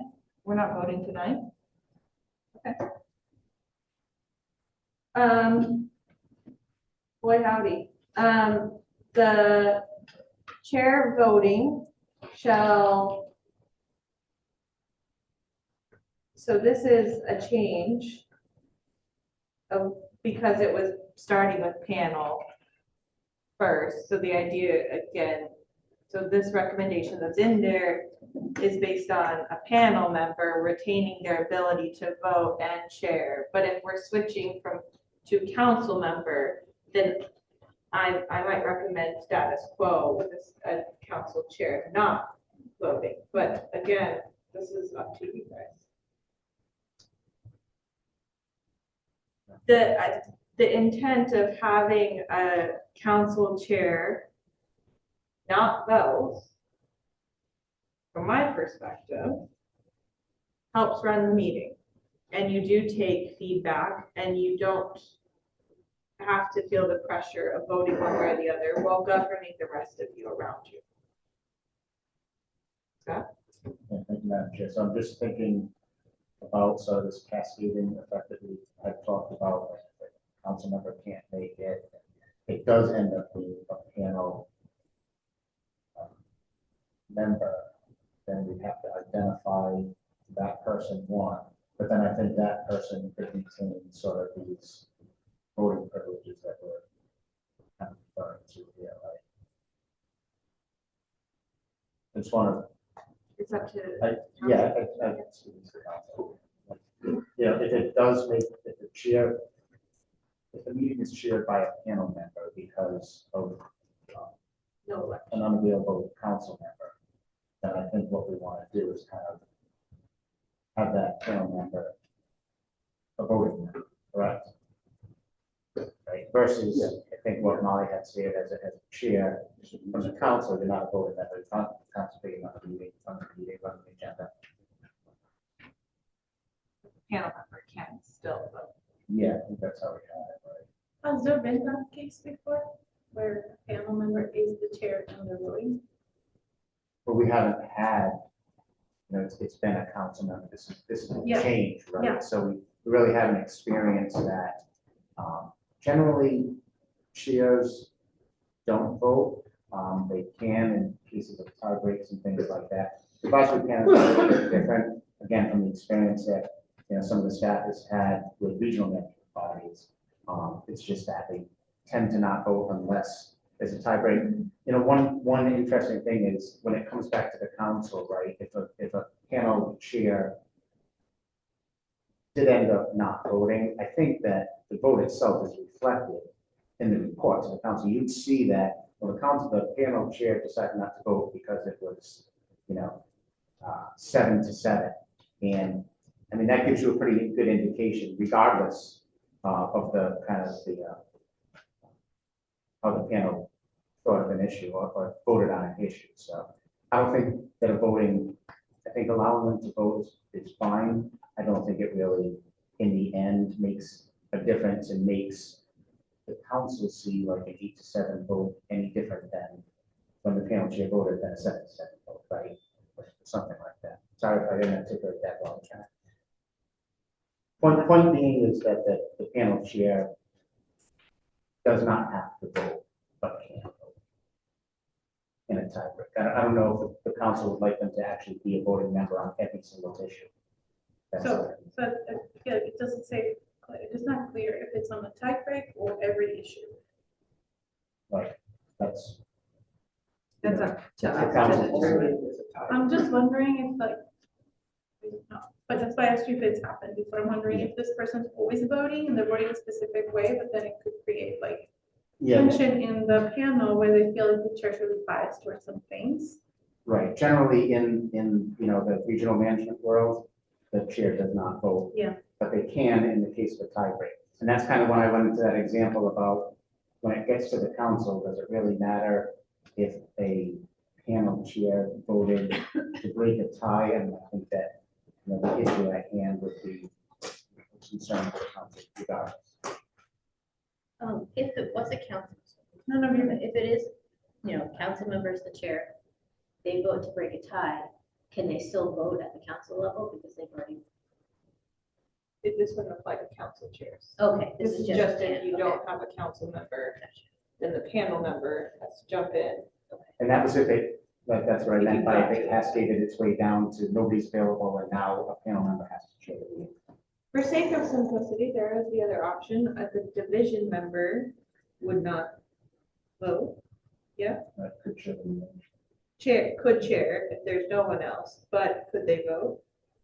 I would probably refrain from the division voting on an issue, like where the projects have, bringing proposals forward. So One thing I would say, is I would ask the council to think about is if we ran into that situation where, department staff, division staff had statements chair, it would, on a temporary basis, I think we're trying to stay away from having, we do with the staff, there's a lot to work with the chair to run the meeting, develop the agenda, so they ask that on a more permanent basis. I just feel like regardless of the chairs, they shouldn't be able to vote unless it's a tie break. I just feel like if you have a person who is a member of the panel, and then they, for some reason, end up being chair, because no one else can do it, that should be like, you give up your voting rights. Because I just feel like if people are voting in one way or another, it could like create tension in the panel again. If that person's voting, like, I'm sure you have opinions about things here, but you're not voting. So I feel like it's like, that's what you get for being chair. You don't get to vote unless it's a tiebreaker, unless it's like a very, anyway, that was just, I think that just clarifying when they're voting or not would make this clear. Unless this is like actively been an issue at the panel, I don't see why we would change it. Happened. Yeah, why would we change it or dive that deep into it? And ultimately, the advisory panel's decision comes before the council, we vote. So like Scott said, if it's a 7-7 tie, we all talk about it and come to our best informed decision. And just to go back a little bit, Katie, does she have the ability as the chair to send the designated alternate, like on this council, can't you send an alternate if you can't make it? So wouldn't that alleviate you? Could we make a meeting or something? If that's something you could do. So it sounds as if no vote for chair. No vote for chair. Yeah, no, I have the same thought as Russell, like, so you have the chair, and then if they can't make it, you just want to have the meeting, this is alternate, council member. Still no They still no vote. But this is, if we're talking about the staff, if we're talking about another advisory panel in the future where a member of the panel, because this is a member advisory set in 10 years. Yeah. So there are no, maybe this will not be an issue in the next 10 years because there will be no other panels. I don't know. But the point is that if there's another panel, basically it's nothing. It might not follow exactly the rules of the set, right? So if you end up with another panel, like an industry panel, and the chair of that panel becomes a panel member, that's a different scenario than what we're talking about right now. I think these rules are for all panels, Yeah, exactly. so it's the same deal, where the chair of The that change- panel is a The member. change here is that the person will retain the ability to vote at their discretion. Yeah, so I It's think our we're all ability saying to not say have that. no vote. Yeah. Those who are Status quo. debating. Yeah. So chair voting status quo, I think. Regardless of who the person is. That's what it sounded like. Yeah. As a council member. As a council member and as a panel member, That's the cleanest approach. no vote as chair. So for all of this, all the panels, we're having that, it's the first choice, and it is the chair is a council member. And that person. But that's always been the case. The council members don't vote. But if it's a panel member who's the chair, Well, we're saying we're. But they're saying, even if it is a panel member, then but they don't vote. They don't vote. Yeah, that's what I think. Yeah, so that would be only the case if the council member couldn't be the if there was no chair. council member. Because it's like, selected. maybe we talked about changing it, it's like the council will be the first to create who the chairperson is, one of us. So in any of the circumstances, chair, no vote. And the chair should be a council person first. Yes. It's great discussion. I think what I've seen coming around is that you have a chairperson from the council as a designated alternative in case she can't make it. And then if that fails for, we have the DM there that could take over just for that meeting. I know because I'm involved in this, when you have to break a tie, that's the one time you don't want to vote. It's you're basically making 6 people are mad at you, 6 people are happy about you. So, that's not a good scenario. But I think having a system where you have a backup for Katie or whoever the designee is that she can't make it, or then a final fallback is for our meetings. Somebody from DM is always there. And it's pretty easy. I don't want to say easy to run a meeting, but and they would obviously not have a vote, and that would kind of keep the fidelity of the position. Yeah. Yeah, thank you, Madam Chair. Thanks, Mike. I'm just trying to follow because we have a council member alternate. And then If there's going to be a panel, the panel exists, right? So then is it the panel member and then the DEM staff, you wouldn't necessarily get to. So I'd say that the panel member is something I think should be avoided, just for the loss of vote, if nothing else. That's kind of where I'm going. So the scenario was, Katie backup for the council, and then DEM, because really we haven't had that many issues as far as that goes. We've always been there, and in the past, if somebody couldn't make it, they'd have somebody else that would be there. So I just think that makes it a little cleaner. So we're gonna carry on, but I think we all have a good understanding. Chair, no vote. Simple. The hierarchy of who's chairing, we can kind of flush out a little bit and kind of come back. So that's one item, just make sure we're all on the same page. Can I just clarify? So I think originally we were thinking these would be permanent appointments. So we would appoint, I guess in this case, based on what council has decided, we would appoint a council member as chair of the advisory panel. But if no council member was willing to serve, then we would go to a panel member or staff. But it sounds like you guys are talking about more ad hoc, like if the panel chair, who is a council member, can't make one meeting, then, and no one else can chair it, then a member or staff does it. I'm just trying to clarify if these are permanent appointments that are made ahead of time, or they're kind of ad hoc on a meeting by meeting basis.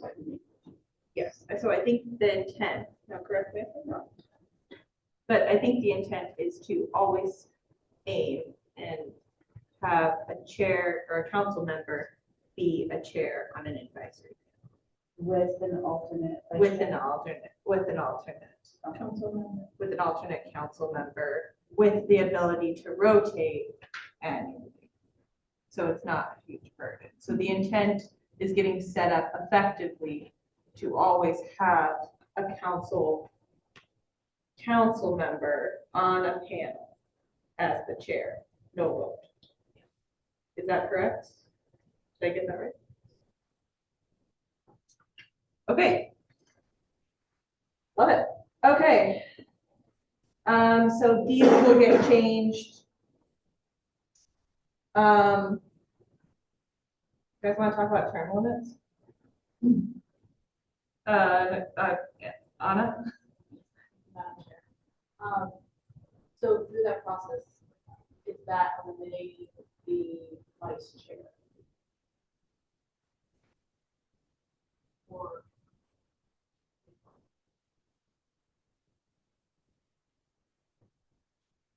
The very astute What's the vice chair? So it's, we need to, yeah.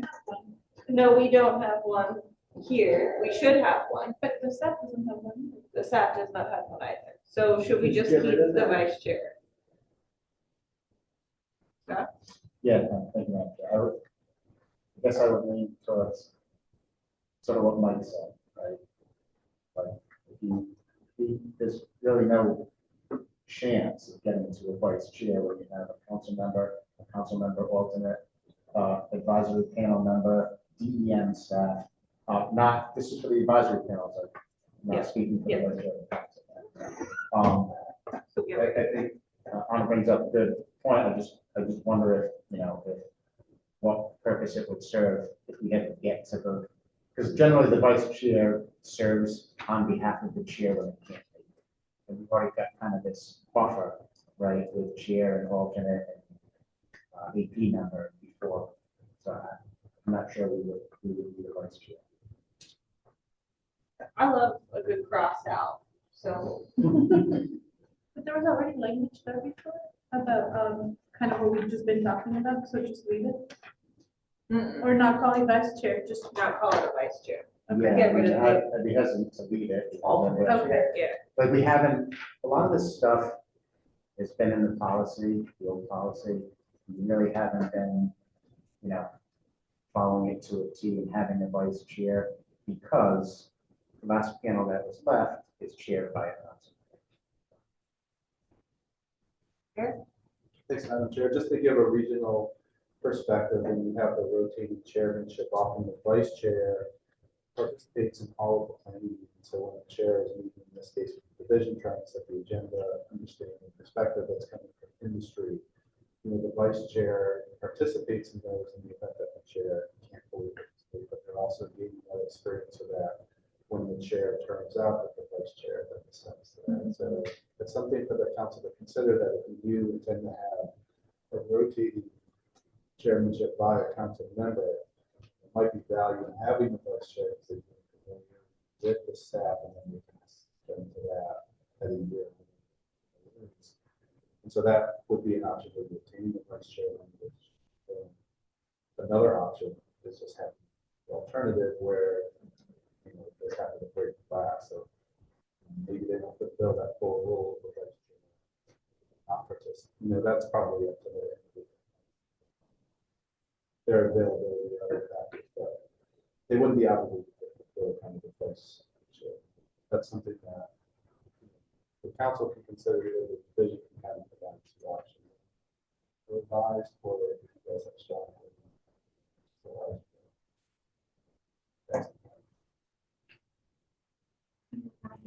But I want to say there is the professional group that I'm a part of in geography. We have co-chair model, which is exactly what you described, kind of, where it's a 2-year term of co-chairs, but there's always one person who's like the senior chair who's more involved, but then there's like this shadow person following that. So after 2 years, you rotate out. So the first year, you're kind of the shadow. The second year, you're the lead. But that allows that every couple of years, there's shifts in leadership and the burden is less on people. But you're not just like jumping in one meeting and skating, the next meeting is me, not knowing what happened because I never showed up when you were doing it. So kind of that model, it's just exactly what you just described with the vice chair, it's just called differently. But that like it allows the person who's going to ascend to that position to have opportunities to learn that year before when the other person was still leading. So that becomes more complicated, maybe in terms of the language, not as simple as what we have here, but it kind of allows rotation and that's the person with that high responsibility is really heavy on you for 1 year because the first year there is not that heavy. The second year you are the lead. So I like that idea. I think it took me like about a year to really get to improve. But if you had a mentor, it would have taken you maybe less. That's how we're talking about the fisheries works the same way as like a president-elect and the president-elect is basically the shadow of the president for the take over. It's like 3-year term to 2-year term, just like that. So It's still a commitment, but it's not as heavy as a responsibility. now we're talking about the vice chair as a council member that also goes to all the meetings. And the vice chair is going to be the chair, 2 years. For the most part, maybe one day you're sick, but then they can update you, or maybe she's sick and then you're showing up for representing still the chair position. So there's only one panel again, but if there were to be more panels, it seems like this is a lot for one person to do. Doing it, but it does feel like a lot. Really doesn't feel like a lot. What do they have, like 5 meetings a year? 6? plus all these meetings. 3 or 4. Yeah. So what I might recommend then is we're gonna come back on December 1st. And what we'll do is we'll give 2 options. Council with an alternate, right? And this kind of succession down, or a model that we can look at, which is co-chairs. Or whatever you call Whatever you want to call it, and what that would look like. And that'll be our homework assignment, is give the 2 options. Totally get that, and it's kind of 2 different models, right? One is like spreading the workload throughout the council. The other is kind of a defined workload with a chair and the vice chair. And I just wanted to make sure that when we kind of bring it back to you in December, is this a 1-year kind of a term? The way we do it is 2 years, because the first year you're the vice chair or the lesser chair. I don't know. Okay. The title's the same, but you're like the shadow of the chair. And then the second year you ascend to that position and someone else comes in and the other person rotates out. So it is really a 2-year term, but the responsibilities vary by year. The first year you're getting mentorship into the role, and then the second year you take over, and then you bring another person underneath you to guide you, mentor through that position. It allows for really good continuity, just because there's always 2 people that are involved, and the leadership is like pretty even, but at the same time, I think it gives opportunities for different people to have that experience as well as rotating throughout the council, where you're not on your own. You don't show up on day 1 and there's no one there to help you, which it would be nice to have a year of like mentorship through that. But the SAP's been operating fine, and there's been virtually no vice chair, right? Yes.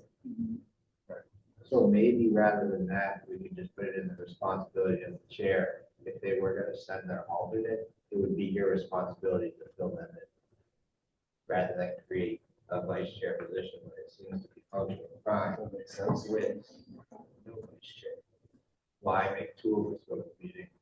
When Katie's handling it fine, she needs a break, she designates one of us, it's her responsibility to fill us in on the agenda. I mean, The SAP, I don't know the SAP, they're running fine. That makes sense. Actually, adding burdens, making the vice chair, a burden to have to be attending and stuff. Unless there's a problem when the way the Trying to- SAP is functioning. I understand we need to hash this out because these are the technical rules, but I don't see a need to create a new job. Has this always been that smooth with previous staff chairs? Yeah, She's a model of efficiency. How long have you been doing? well, Okay, so that's a long time. oh, if I may, like, we had Jody King, we had Jeff Grant, all council members that would go there, and if they couldn't make it, like Jeff fishes in Alaska. So he would designate, just what you said, Russell. We basically have somebody that was interested in the fishery, you bring them up to date, and they've actually said, oh, this is really interesting, I learned a lot tonight, kind of thing. But having a designated one that has to attend every meeting and just be a, kind of a fly on the wall kind of thing, I think it's not necessary. I don't think they would have to attend, but they could just, I wouldn't want them to feel like they have to attend every meeting, why They don't. it seems redundant. But you could have, they could be a part of the pre-meeting planning process, and then at their leisure, they can watch the recording and, have that. So this would be somebody from the council would be a vice? Yeah. No, that's fine. You don't have to attend. It just sounded like they shadow, they'd have to be there. No, it's about being informed, so that Okay, when she that makes says, sense to that me, person who steps in actually knows what's going on. It's not someone who kind of showed up and got a quick overview from you because you're a very active member. You know what I mean? So it kind of allows it, so, it's an example. But it allows it so that, again, it's about lessening the pressure on the chair, so that the chair can have a backup. Well, that makes sense, just the shadowing thing kind of Yeah. made me think that they Well, have. I'm also in academia, so we really focus on mentorship and stuff. So that's kind of where I'm coming from as well. I think this is good, though. I think we can work on kind of giving, like, working through some of these logistics. We don't have to come up with the whole thing tonight, but we can work through some of these logistics of succession planning slash mentorship slash kind of the pragmatic, Russell over there kind of saying, like, if it works, we can give those options and we can. Well, we can I think vote that on it. December first meeting already has a lot on the agenda. This is taking some time now, but I don't want to tack anything else onto that meeting. Yeah. Because there are a lot of important things coming up. And I believe it already says in this that our responsibilities are to do our homework before we show up to the meeting. Isn't that part of the council position? So now to assign a chair to do the work you're supposed to already be doing. Katie's the chair. She assigns an alternate. If you're on the council, it's your responsibility to know what you're talking about, or at least be somewhat informed. And I don't agree with creating.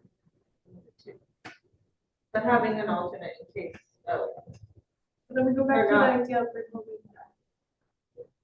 So removing the vice chair. So Russell, are you opposed to having an alternate at all, or just not having to do the mentorship?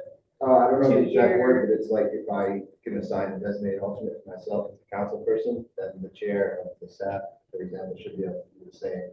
And it would be that designated alternate's responsibility to know what they're talking about at the meeting. Doesn't already say that as a council member, it's your responsibility to know what you're talking about. You're right. Very pragmatic. Kind of already there in the vice chair position. All right. So remove vice chair, have alternate, no co-chair required. Okay.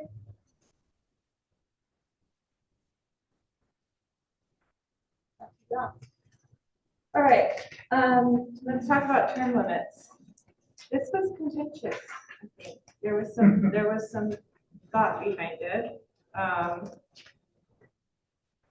Almost took.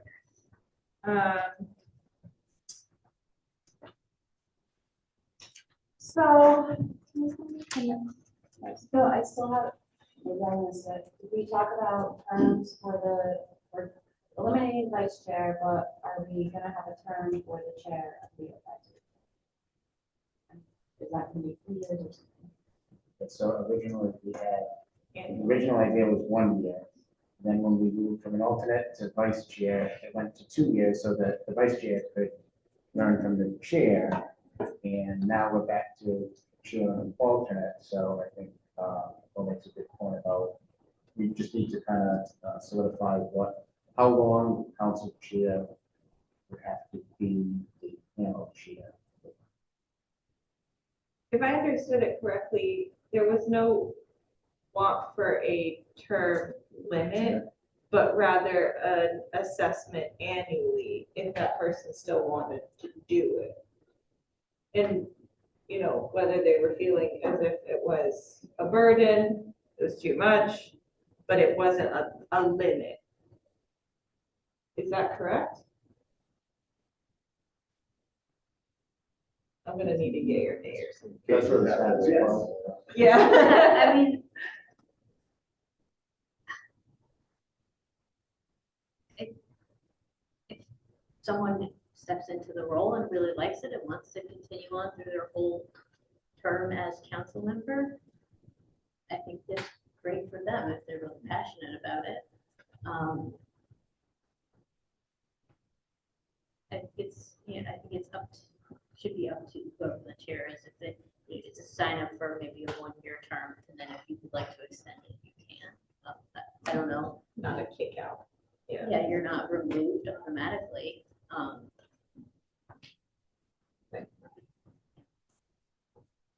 So steps do the annually. How about annually? What do you guys think? Do you think annually is problematic? Well, we've always had a Shellfish representative on the council for as long as I can remember. It was almost like a given that they would be chair of the SAP panel, which has been ongoing since the 80s. So to me, it's almost the term of the Shellfish representative and their discretion as whether or not they want. You know, so if it's a 5-year term you get when you come on the council, you know, you would have a 5-year that if you chose to do that, you could do that. I like the idea of, you know, not voting on, having people voting on whether or not you could be there. That was some of the contentious parts of it. I'm on the last committee, and basically I just got an email, Mike, you still want to be on the committee? You know, yes, you know, yes. So checking in, like you mentioned, you know, to maybe something happens, you know, and you don't want to be burdened, you know, because of other things, health or whatever. So renew it annually if you want, but it's always been a designated person from the Shellfish thing that ran the panels. Okay. That's helpful. Okay, so it'll be like an informal thing. Okay. Yeah. Okay. And that was annually. Yeah.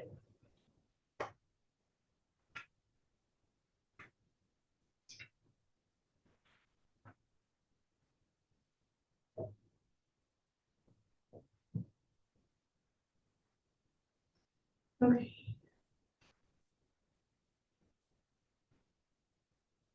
So there's been some discussion about whether or not to have term limits for our advisory panel, specifically staff, of those members on the staff, and give them term limits. Just for everyone's edification, the council has 4-year term limits with an option to renew for a further 4 years. That's the law. The staff doesn't have a law governing it, other than what's in the policies and procedures. So the intent was to pulse check with our council members and our staff members of whether or not a term limit should or should not be allowed. We did get significant feedback on the term limits and how logistically it plays out for current members. So, you know, in my mind, when you think about making a decision tree about this, it's the question of, should there be a term limit? Yes or no, right? And then if yes, then how long? If no, there you go. And then further, how does this impact the current members? You got to think about it top to bottom. Maybe I'll just leave it there. Yeah. Yeah, so it's really, sure, like a term limit is the proper term. But it's really like a term, right? It's like a 3-year term, 2-year term, 4-year term. Like the proposal here is not to, as with the council, once you term out, then you're off the council. That's the way it happens generally with most regional management bodies. This is really just setting a term and identifying your panel members. And then at the end of that term, there's nothing that's not advocating for removing anyone from the panel, but submitting an application that would simply highlight an individual's accomplishments, whether they've been on the panel for previously or not, attendance records and things like that, and give the council an opportunity to say, yeah, these, because what's happening is, I think there's people that want to be on the panel, right? Members of the public that want to be on the panel. We don't really have this mechanism to kind of have people apply for a panel and then give other people an opportunity to maybe be chosen for a seat by the council. So that's the start. Kate, do you want to maybe provide insight of what the discussion was at the SAP? You don't have to give every single detail, but, you know, maybe provide the sentiments that were being shared. Sure. The overwhelming opinion of SAP members was that they would not like to see term limits, that they've been in this position, they've served as panel members for a very long time, and initially hearing the 3-year term was shocking, and I totally understand where they're coming from, not that they want a lifetime appointment, but they feel like they don't want to be restricted to a 3-year appointment. So there was a lot of discussion, and the consensus was, they don't want it, and there's some really valid points. I mean, but like my experience being on boards is you have a term limit and you reapply after your term is up, and you're usually reappointed if you're a member in good standing. And that's initially how I read it when this was proposed to us, but they did not interpret it that way. Most people didn't, and I understand that they made them nervous that maybe after 3 years they wouldn't be reappointed. So that's concerning, and I these guys have put a lot of time and energy into this, and I don't want to see them leave. And I don't know what a burden it would be on us to have to go through applications every 3 years and reappoint 15 members. It just seems like a lot of unnecessary applications. The application process would be kind of daunting. But yeah, it wasn't popular, and I understandably so. I mean, these guys have been there for 40 years. I don't want to see them leave. So yeah, so but I do like the idea of having to reapply every so many years, maybe not 3, and then if you have showed up, participated, you're automatically reappointed. That way it gives people the opportunity to kind of reflect on whether or not they want to stay on.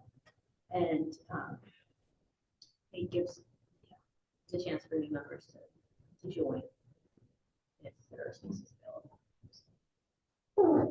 Well, part of the comments is they seem to have a range of like 6 to 15 members we could have on that. So my thought was, well, let's maximize the 15. So you can get more people on it. I was told they've been holding back taking applications in because of this new change and what's going on.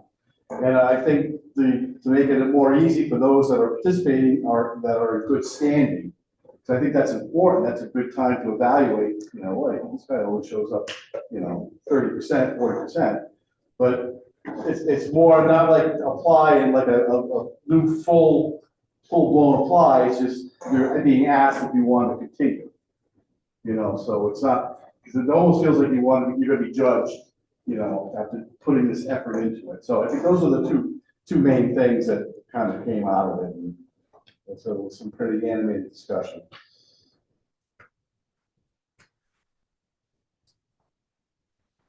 Sorry, Chair.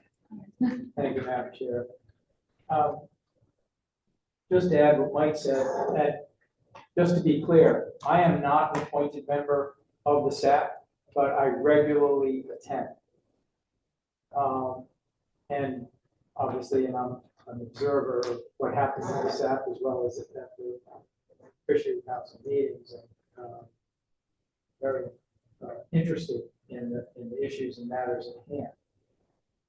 We thought that a fair compromise, because of the passionate discussion that was had at the SAP meeting of members that have served for decades, who are passionate about the industry, they're devoted, and they want to contribute, and the SAP is the one way they can contribute to decisions being made about their livelihood.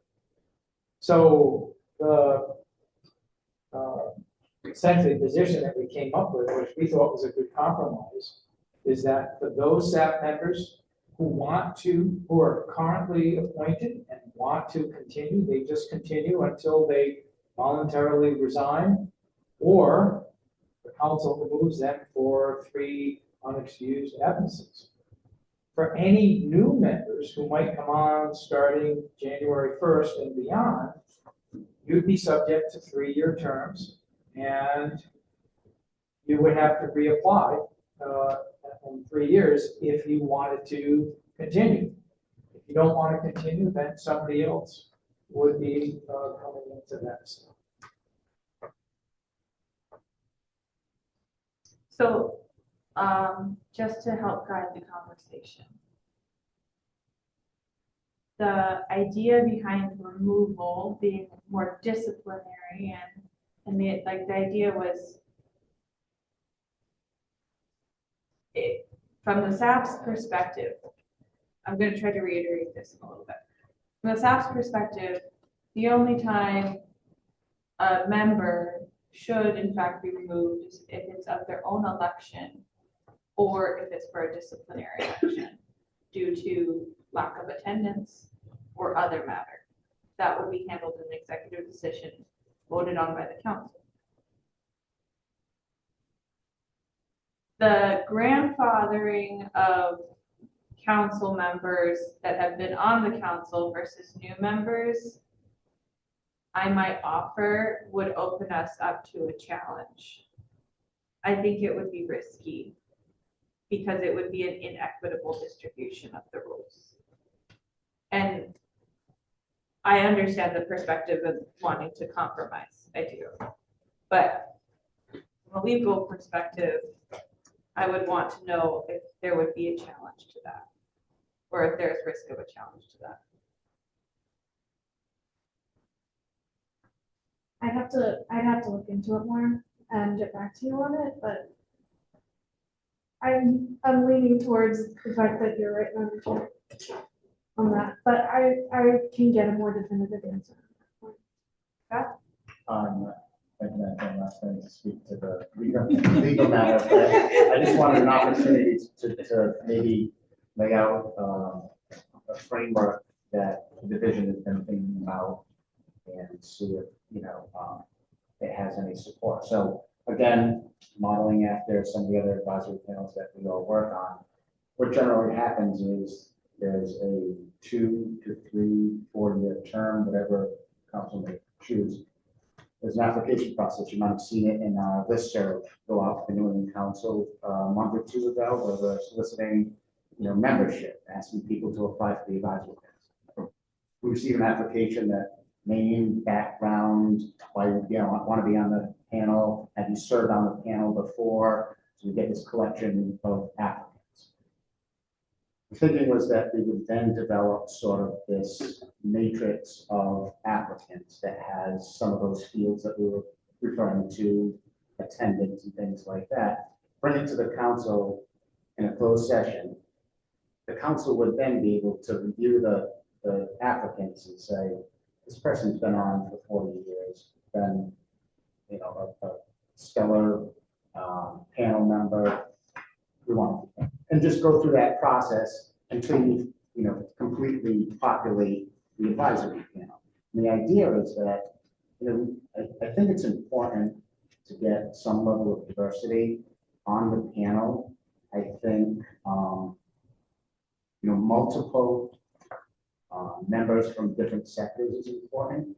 I don't think that one person from one sector that speaks at the SAP is necessarily the viewpoint of the entire industry. And that's really what we're trying to accomplish here, is to try to get enough voices that it's a representative group for the industry as a whole that comes to the council and informs you to make, informed decisions based on that panel input and panel proposals.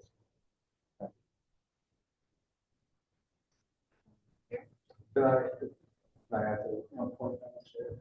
So I think when we were thinking about this framework, we were envisioning that a potential benefit to the council, if the council, like I said, there's some unused seats at the council, wanted to populate their seat by having current members apply. It gives the council a better overview of what the really expertise is of the current council members, so they can try to identify other folks who apply who might be best to kind of fill those gaps. And that kind of speaks to Scott's trying to get a broader, maybe not a broader, but try to ensure that the SAP is set up to provide really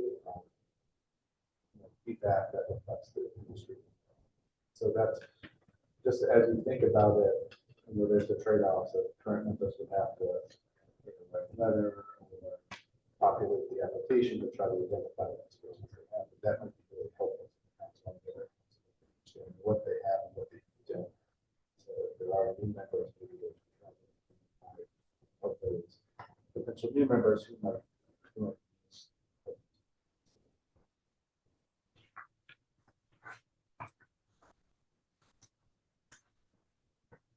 So, so I appreciate that. I think that would be very helpful to have. I wonder if instead of doing that through like a reapplication process, you just ask the current staff members to like fill out this application, and you're not just doing it for information census. You're going to be given a term. So to me, that listening to the conversation at the meeting and then reading this, it was like the fact that they wanted all the staff members to reapply was really a problem. And that, if it are terms, you just have the current 12 members like automatically have the 3-year term. They don't have to apply. If they're doing a good job, said that, he said that. So why are we making them reapply? It would be helpful to understand what the composition is as we start to fully populate the SAP. So there's 3 open seats that you can add. If you put in those more restrictive, meeting requirements in the last year, 2 people would have been kicked off. So that would be 5 seats. So that's a third of the SAP could be new people. So it's like, let's repopulate it through a systematic approach rather than trying to have everybody reapply and redo the whole thing all at once. It's shocking to have something that never has terms, and then all of a sudden you're telling them with 2 months notice that they have to reapply. So it doesn't go well with people do that. So, that's.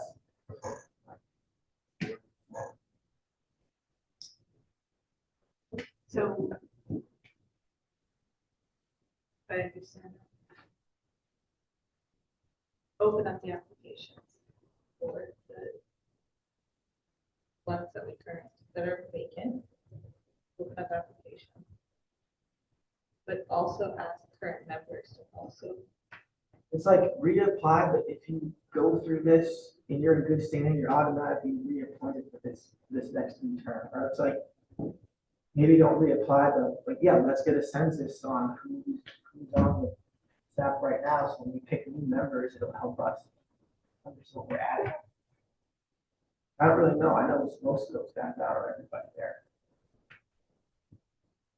Are there a lot of new applications coming in to get on the SAP? We don't have an application process. That's part of what we're trying to build here. We just have a panel that's existed for a long period of time. I'm a little unclear of how we would write something like this into our policy. It seems like it's a one-time deal right now. What is it down the road? Yes, if you want to do something. Because that's why we're trying to reset that. Yeah, there's 3-year term limits, but all of the current members automatically get a term.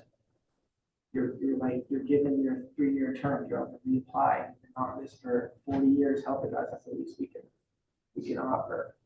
But what happens at that 3-year mark? Yeah, so it's like, Do they reapply, or we put language in where it's like if members that are in good standing reapply or reappoint. I don't think that's possible. But that's, like my board directors, that's basically what we have. You have to apply every 3 years, and then the board can vote if you should stay on or not. And it's like, if you're doing a good job, they're all going to keep you on. Definitely. Yeah, so there's not a lot of turnover.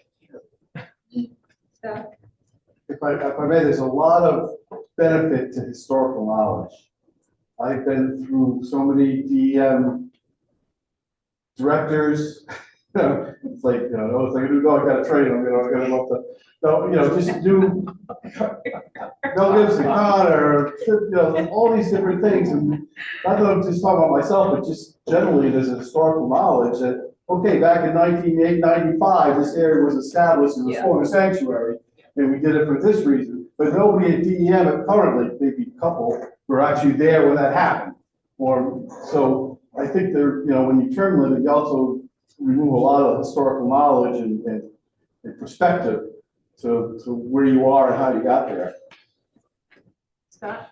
Thank you. Yeah, thanks, Mike, we value institutional knowledge more than anything. The fishing industry does are out there more than any of us. I just wanted to note to Dave's point that all these applications and all these applicants come before the council. Like, so you as a council are going to look at them and say, I want to retain this panel member because of his institutional. You know all the panel members.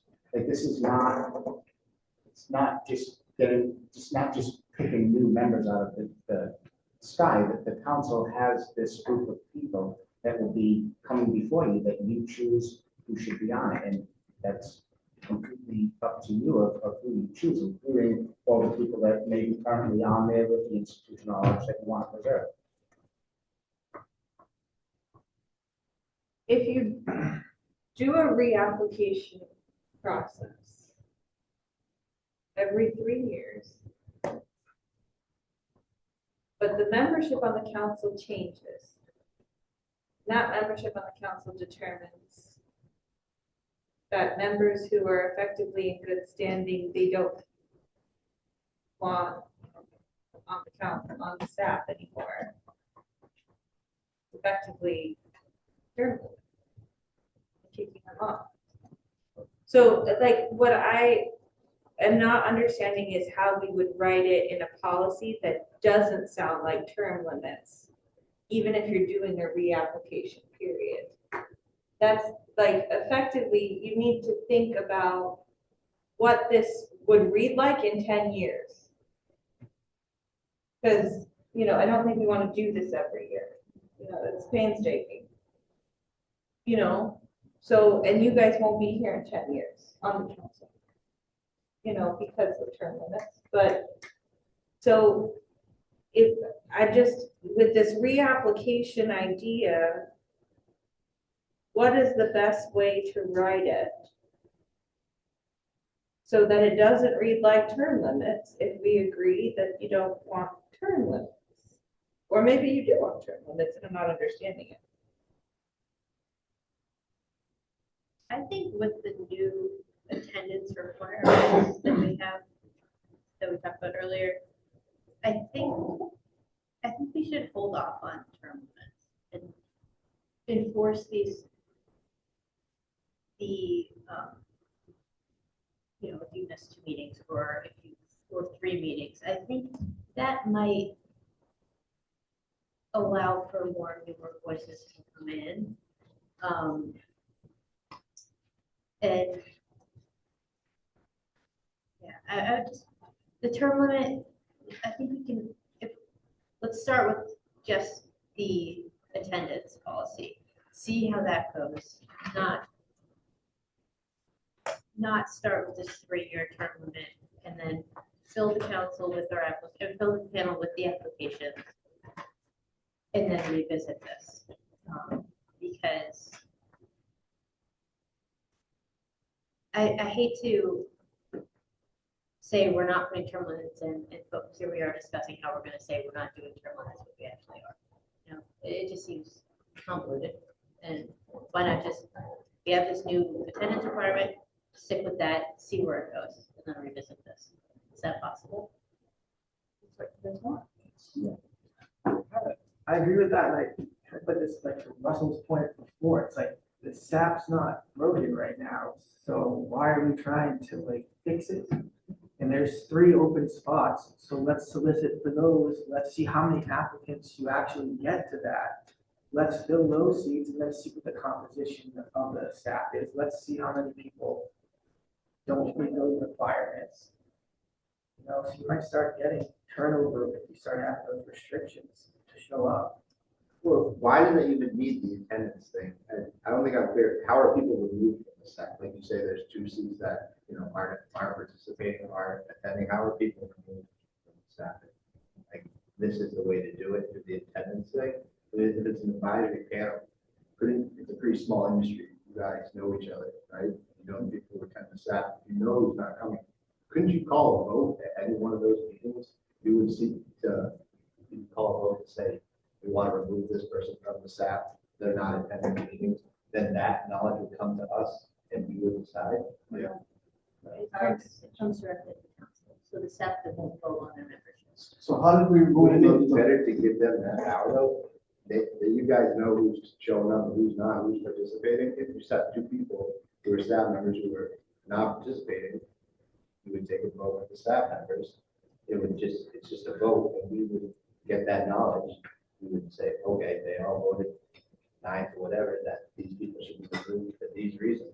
Because it's our council, it's our panel. That's not their charge, like, that's us, not us. And Well, that's- and I feel like that's a slippery slope, like, you Might know, not like like someone. someone turn into like an echo chamber, and that is like the last thing we want to happen. but Katie, you said you removed a couple, like, how was that process done? Through the council, because So, of not okay, okay. attendance. Well, I think that was the way to Yeah, continue. and that's what I'm saying. Yeah, and to Dave's point, I think it's an excellent point. He said not only you have 3 openings, but you also have several that you are looking Right. to remove. And that's So now we're talking 5, and I think you did the math quick, it was like 1/3 would be new members. So I thought that would be the easiest and less, you know, contentious way to move forward. And if it's not broke, don't try to fix it too much. And that's not to your point, but it's well intended. But the panels and membership makeup, it's the council's advisory panel.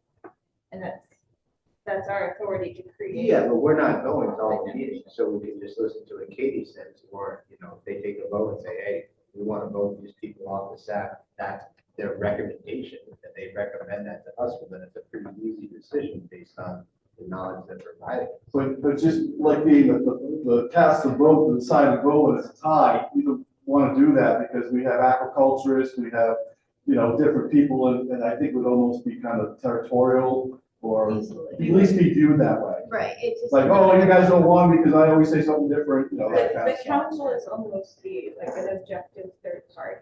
That, well intended, you're absolutely right. You're thinking of this in a good way of, this makes, you know, We'll let them review, regulate themselves and we get the regulate final say. themselves. But But they're giving us. it would more almost create a system of has and has nots in scenarios that doesn't need to be created. We're the third party. But to your point of if we're the deciders, who's on the council, or who's on the panel, stick with what's working in terms of discipline. Is that right? I think having specific grounds for removal makes sense, so it doesn't come into this situation where you're just putting people out because they're not like, but like absences makes absolute sense, but like putting it on there. If that's a way to open up opportunities, I think that's important. Saying if it's not broken, like it's, do you know if it's broken? Like, you don't even know if people want to apply, do you know if people want to apply? Like, I get the value of institutional knowledge, but also allowing new people, newcomers to come in so they can become as knowledgeable as you by interacting in that space.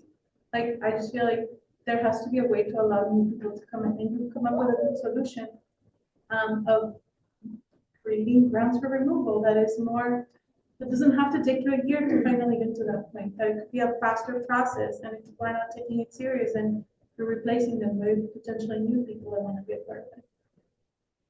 I think, Scott, you said there is no application process, there is an. Well, there is, but we haven't, look, there's a few seats, there's an application process that we have, but it's not, doesn't have the framework that we're speaking to that. Not like the Marine Fisheries Council one that you just described, I mean, the Fisheries Council, right? Like, Yeah, that's an application process. because it's very regular and often there's a lot of openings every few years. And this one, if there's not a lot of openings, what's the process?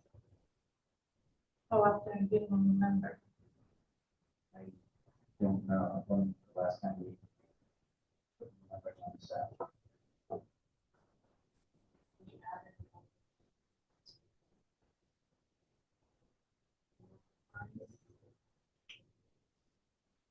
There's someone complaining on that meeting that their application wasn't being put before us. What was that?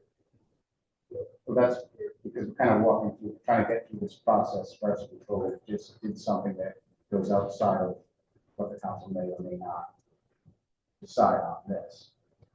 So how did that person apply? Was an application process that person? Yeah, they would openly apply. So is that the only person that's done that the past 2 years? We probably have 3 or 4 applications. But that doesn't mean that they got into the town right now. Oh, we saw. The way I interpret it is we put the new appointments on hold until we went through this process. So there were 3 or 4 months, 3 or 4 applications. Well, the only people that new people that have gotten appointed to the SAP in that time were alternates. Because we were waiting on this process to go through. And to your point, the SAP is not broken, but one issue that we do have is when the agenda is not,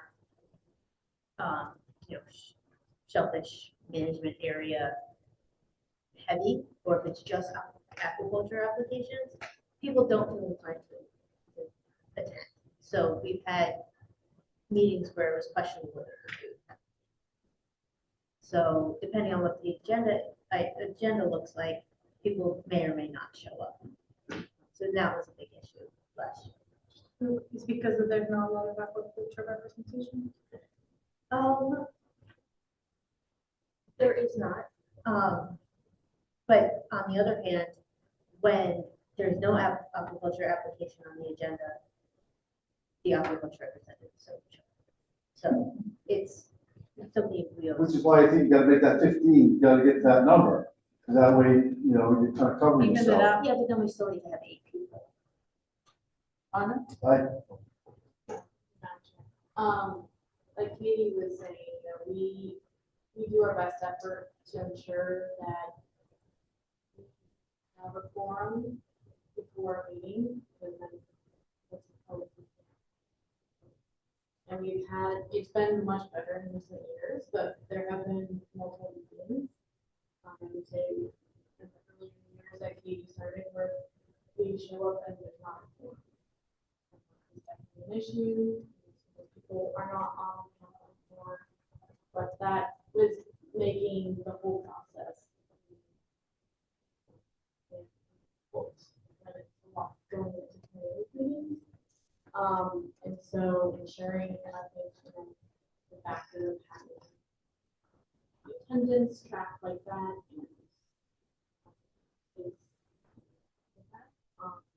But I just wanted to make that is somewhat of an issue when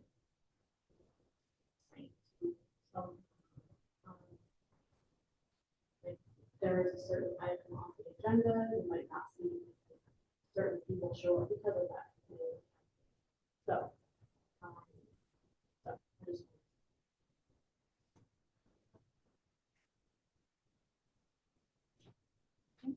One short, I think 2 things you could implement in the policy that would placate everyone and address the issues of making sure we have a quorum. The SAP is not broken right now. Implement a no-show policy. 2, 3 unexcused absences, automatic Marine Fisheries Council removes you. That brings an opening for new people. Start January 1, 2026. Any new members appointed from that date forward, 3-year terms. You reapply every 3 years. Leave everything else alone, you'll have something that works.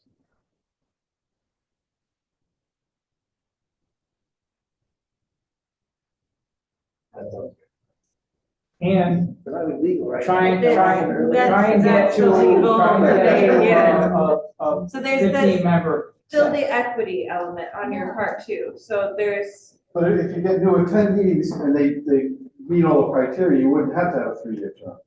Right. I think you should just go get away from the term limit. This is an advisory panel. This isn't a voting, body. We're just advising. There's people that show up that aren't members that talk as much as, well, not as much as me, but, as much as the other ones. So I think we should get the term all out and just make it, whether you show up or not. Because it is very frustrating to see, oh, he only shows up when this, and this guy only shows up, and if we have the discretion, and I like Dave's point, I mean, you can have excused absences, it's still, oh, yeah, I'm not gonna go here, sorry, my dog's sick. Just because you don't wanna go there. I think maybe a little more teeth, even if it's excused, it shouldn't be too many days. So I think use that as your criteria to remove people and keep the new blood. And just to keep myself to Dave's point, if we go to 15, that's 5 new people right there. That'd be the biggest influx to the SAP in a decade.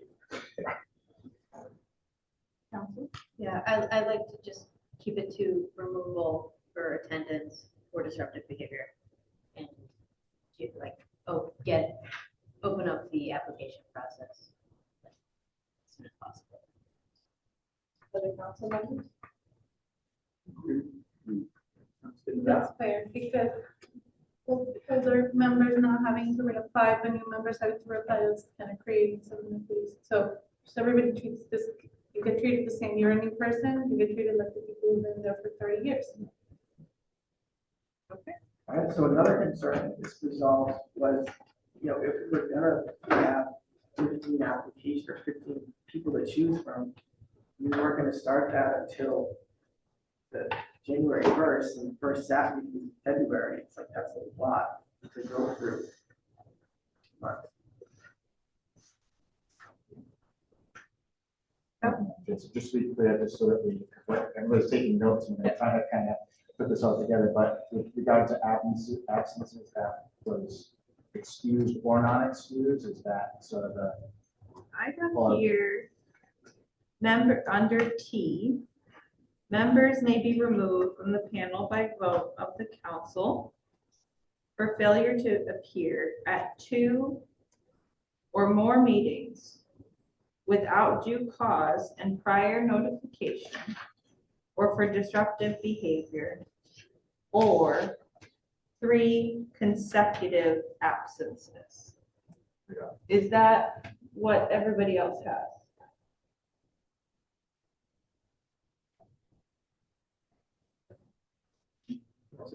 Someone, 3 in a row. I didn't, okay, was it consecutive? That was Dave's term. Yeah, okay. There's only, looking at since 2019, there's 3 or 4 meetings a year. So if you're gonna miss 3 meetings in a row, You missed the whole year. what are you doing? So, Yeah. exactly. Okay. And there's people that did that. This might be a really good compromise mechanism to remove people if you're not. Because of not having time. I think the next slide is gonna move at this point, but there is one point I just wanted to get clarification on the disruptive behavior. So the bottom line of this, the current policy says you can be removed for disruptive behavior at 2 or more meetings, and you're proposing to change that to just any disruptive behavior. So even if it's at 1 meeting, because you were thinking if it's bad enough, you might not want that person to come back, but one is even an option. What's an example of disruptive? Yeah, I was like, have you had that? Maybe need to define. Yeah, that's pretty subjective. So maybe we come back with a term of art that maybe it's been used in other scenarios. That'll leave it to the discretion of the chair. Well, maybe give a warning for the first one, and that way they're on notice, if it's the second time, and then that in. 2 or more?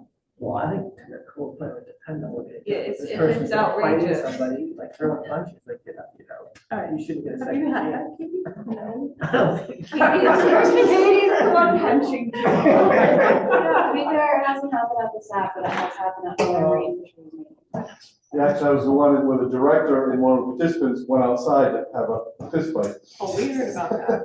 That's pretty. I also wanted to clarify, did you still want some information on the current membership of the SAP to consider as you're reviewing the application recommend? Yes. So you need to request that, I think.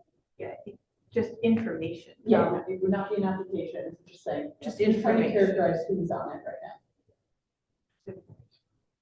So just to consider, most of the SAP members are in their 60s and even 70s.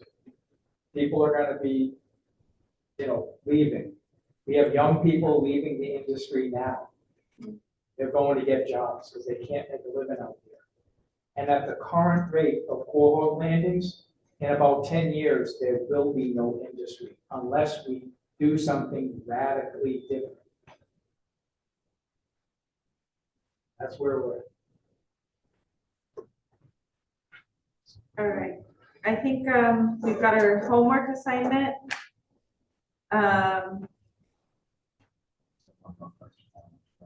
Yeah. I think to Russell's comment about December 1st being a full agenda. Also want to think about that at all. Do we want to initiate this conversation prior to a lengthy agenda of December? A lengthy agenda on December 1st.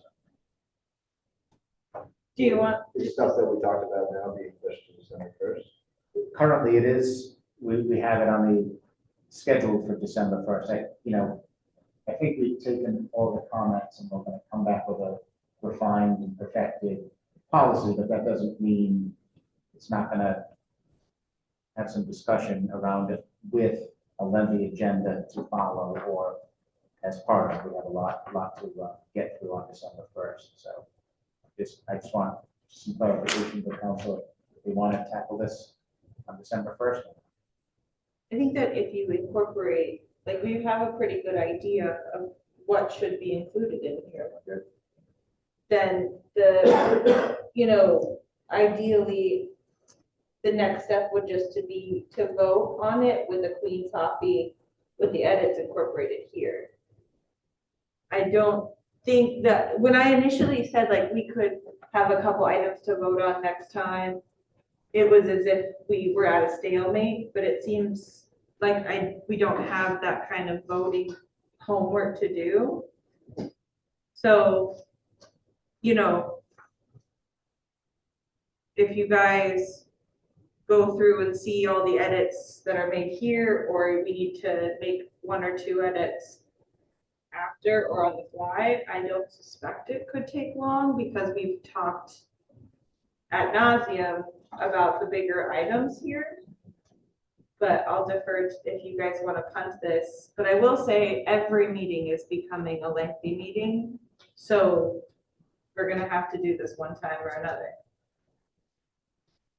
What is the next meeting after December 1? It's just spring hearing cycle, but it can be whatever decided. Want to have another one for this? Yeah, I was gonna say the same thing. I think it would be March or April, and that would probably also be a stacked agenda, so we could have another council meeting in January, February dedicated to just the policy, perhaps at December, given each. Can we try for December and then table it? It's not-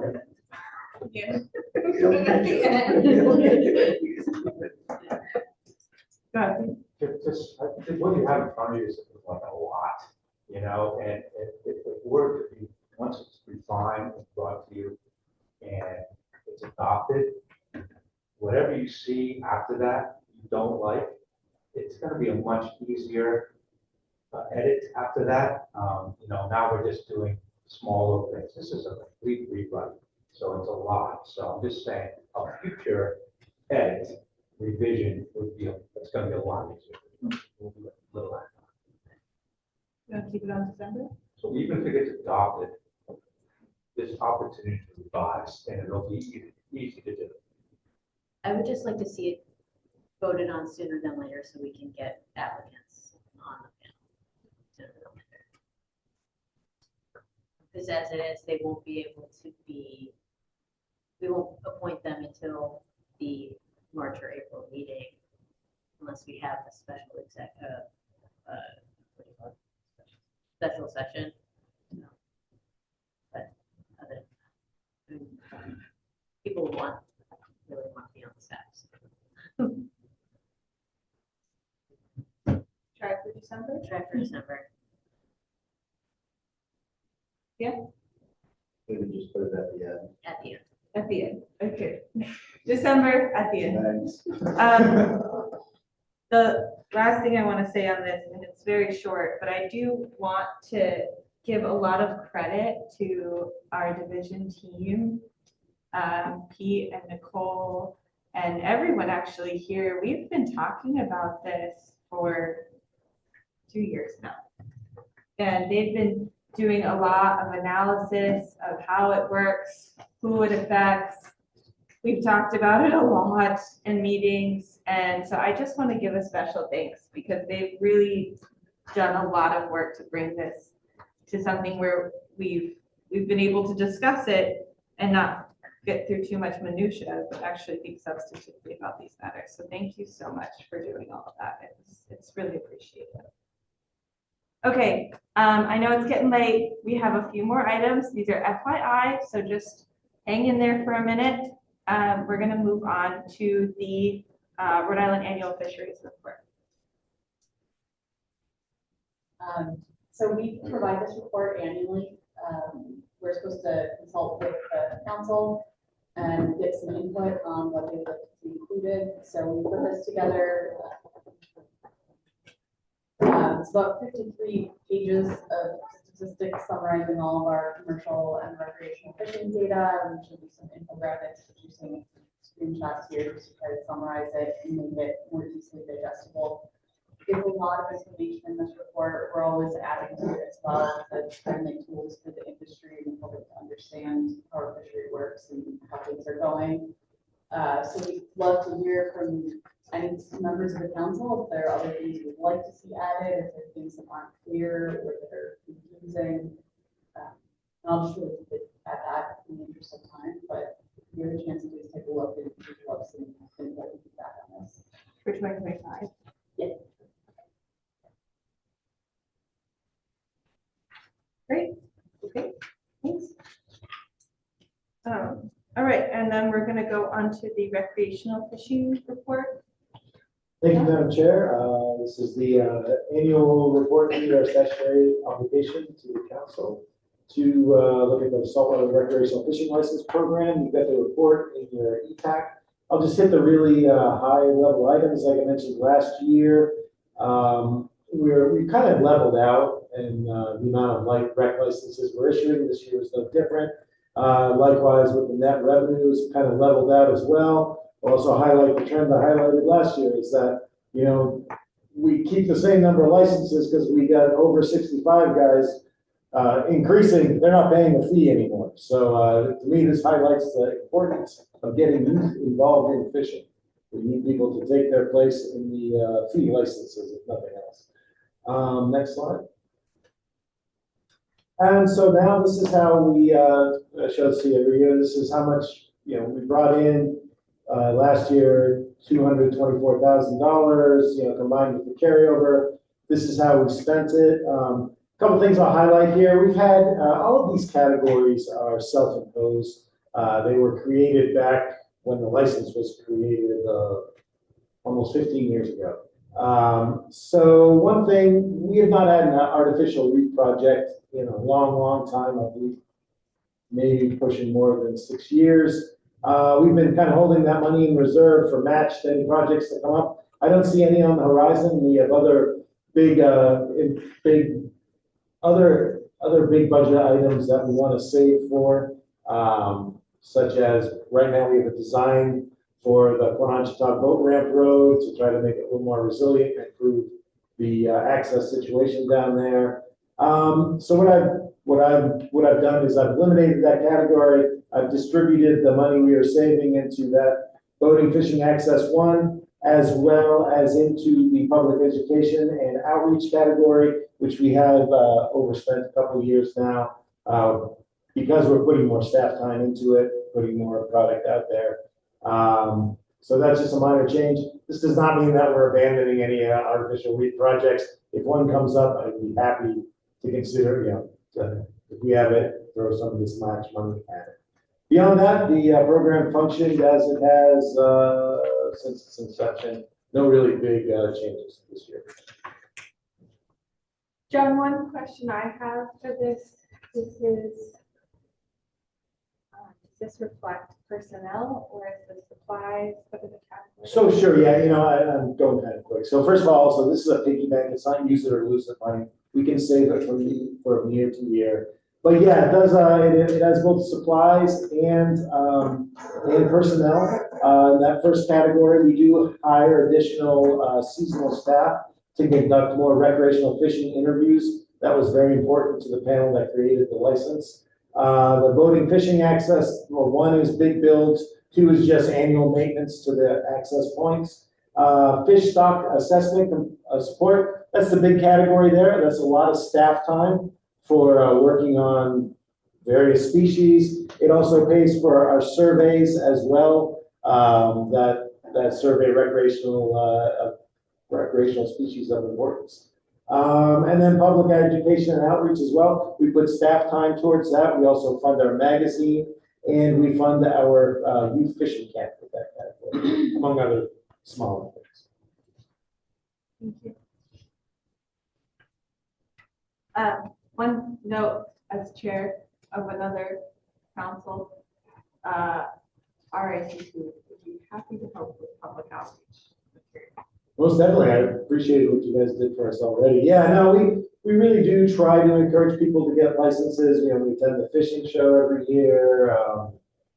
It's a moving target, and the key is making sure people replace those of us who are aging out, just like on the SAP, I suppose. Notice that John is looking at me when he was talking about 65 and over licenses.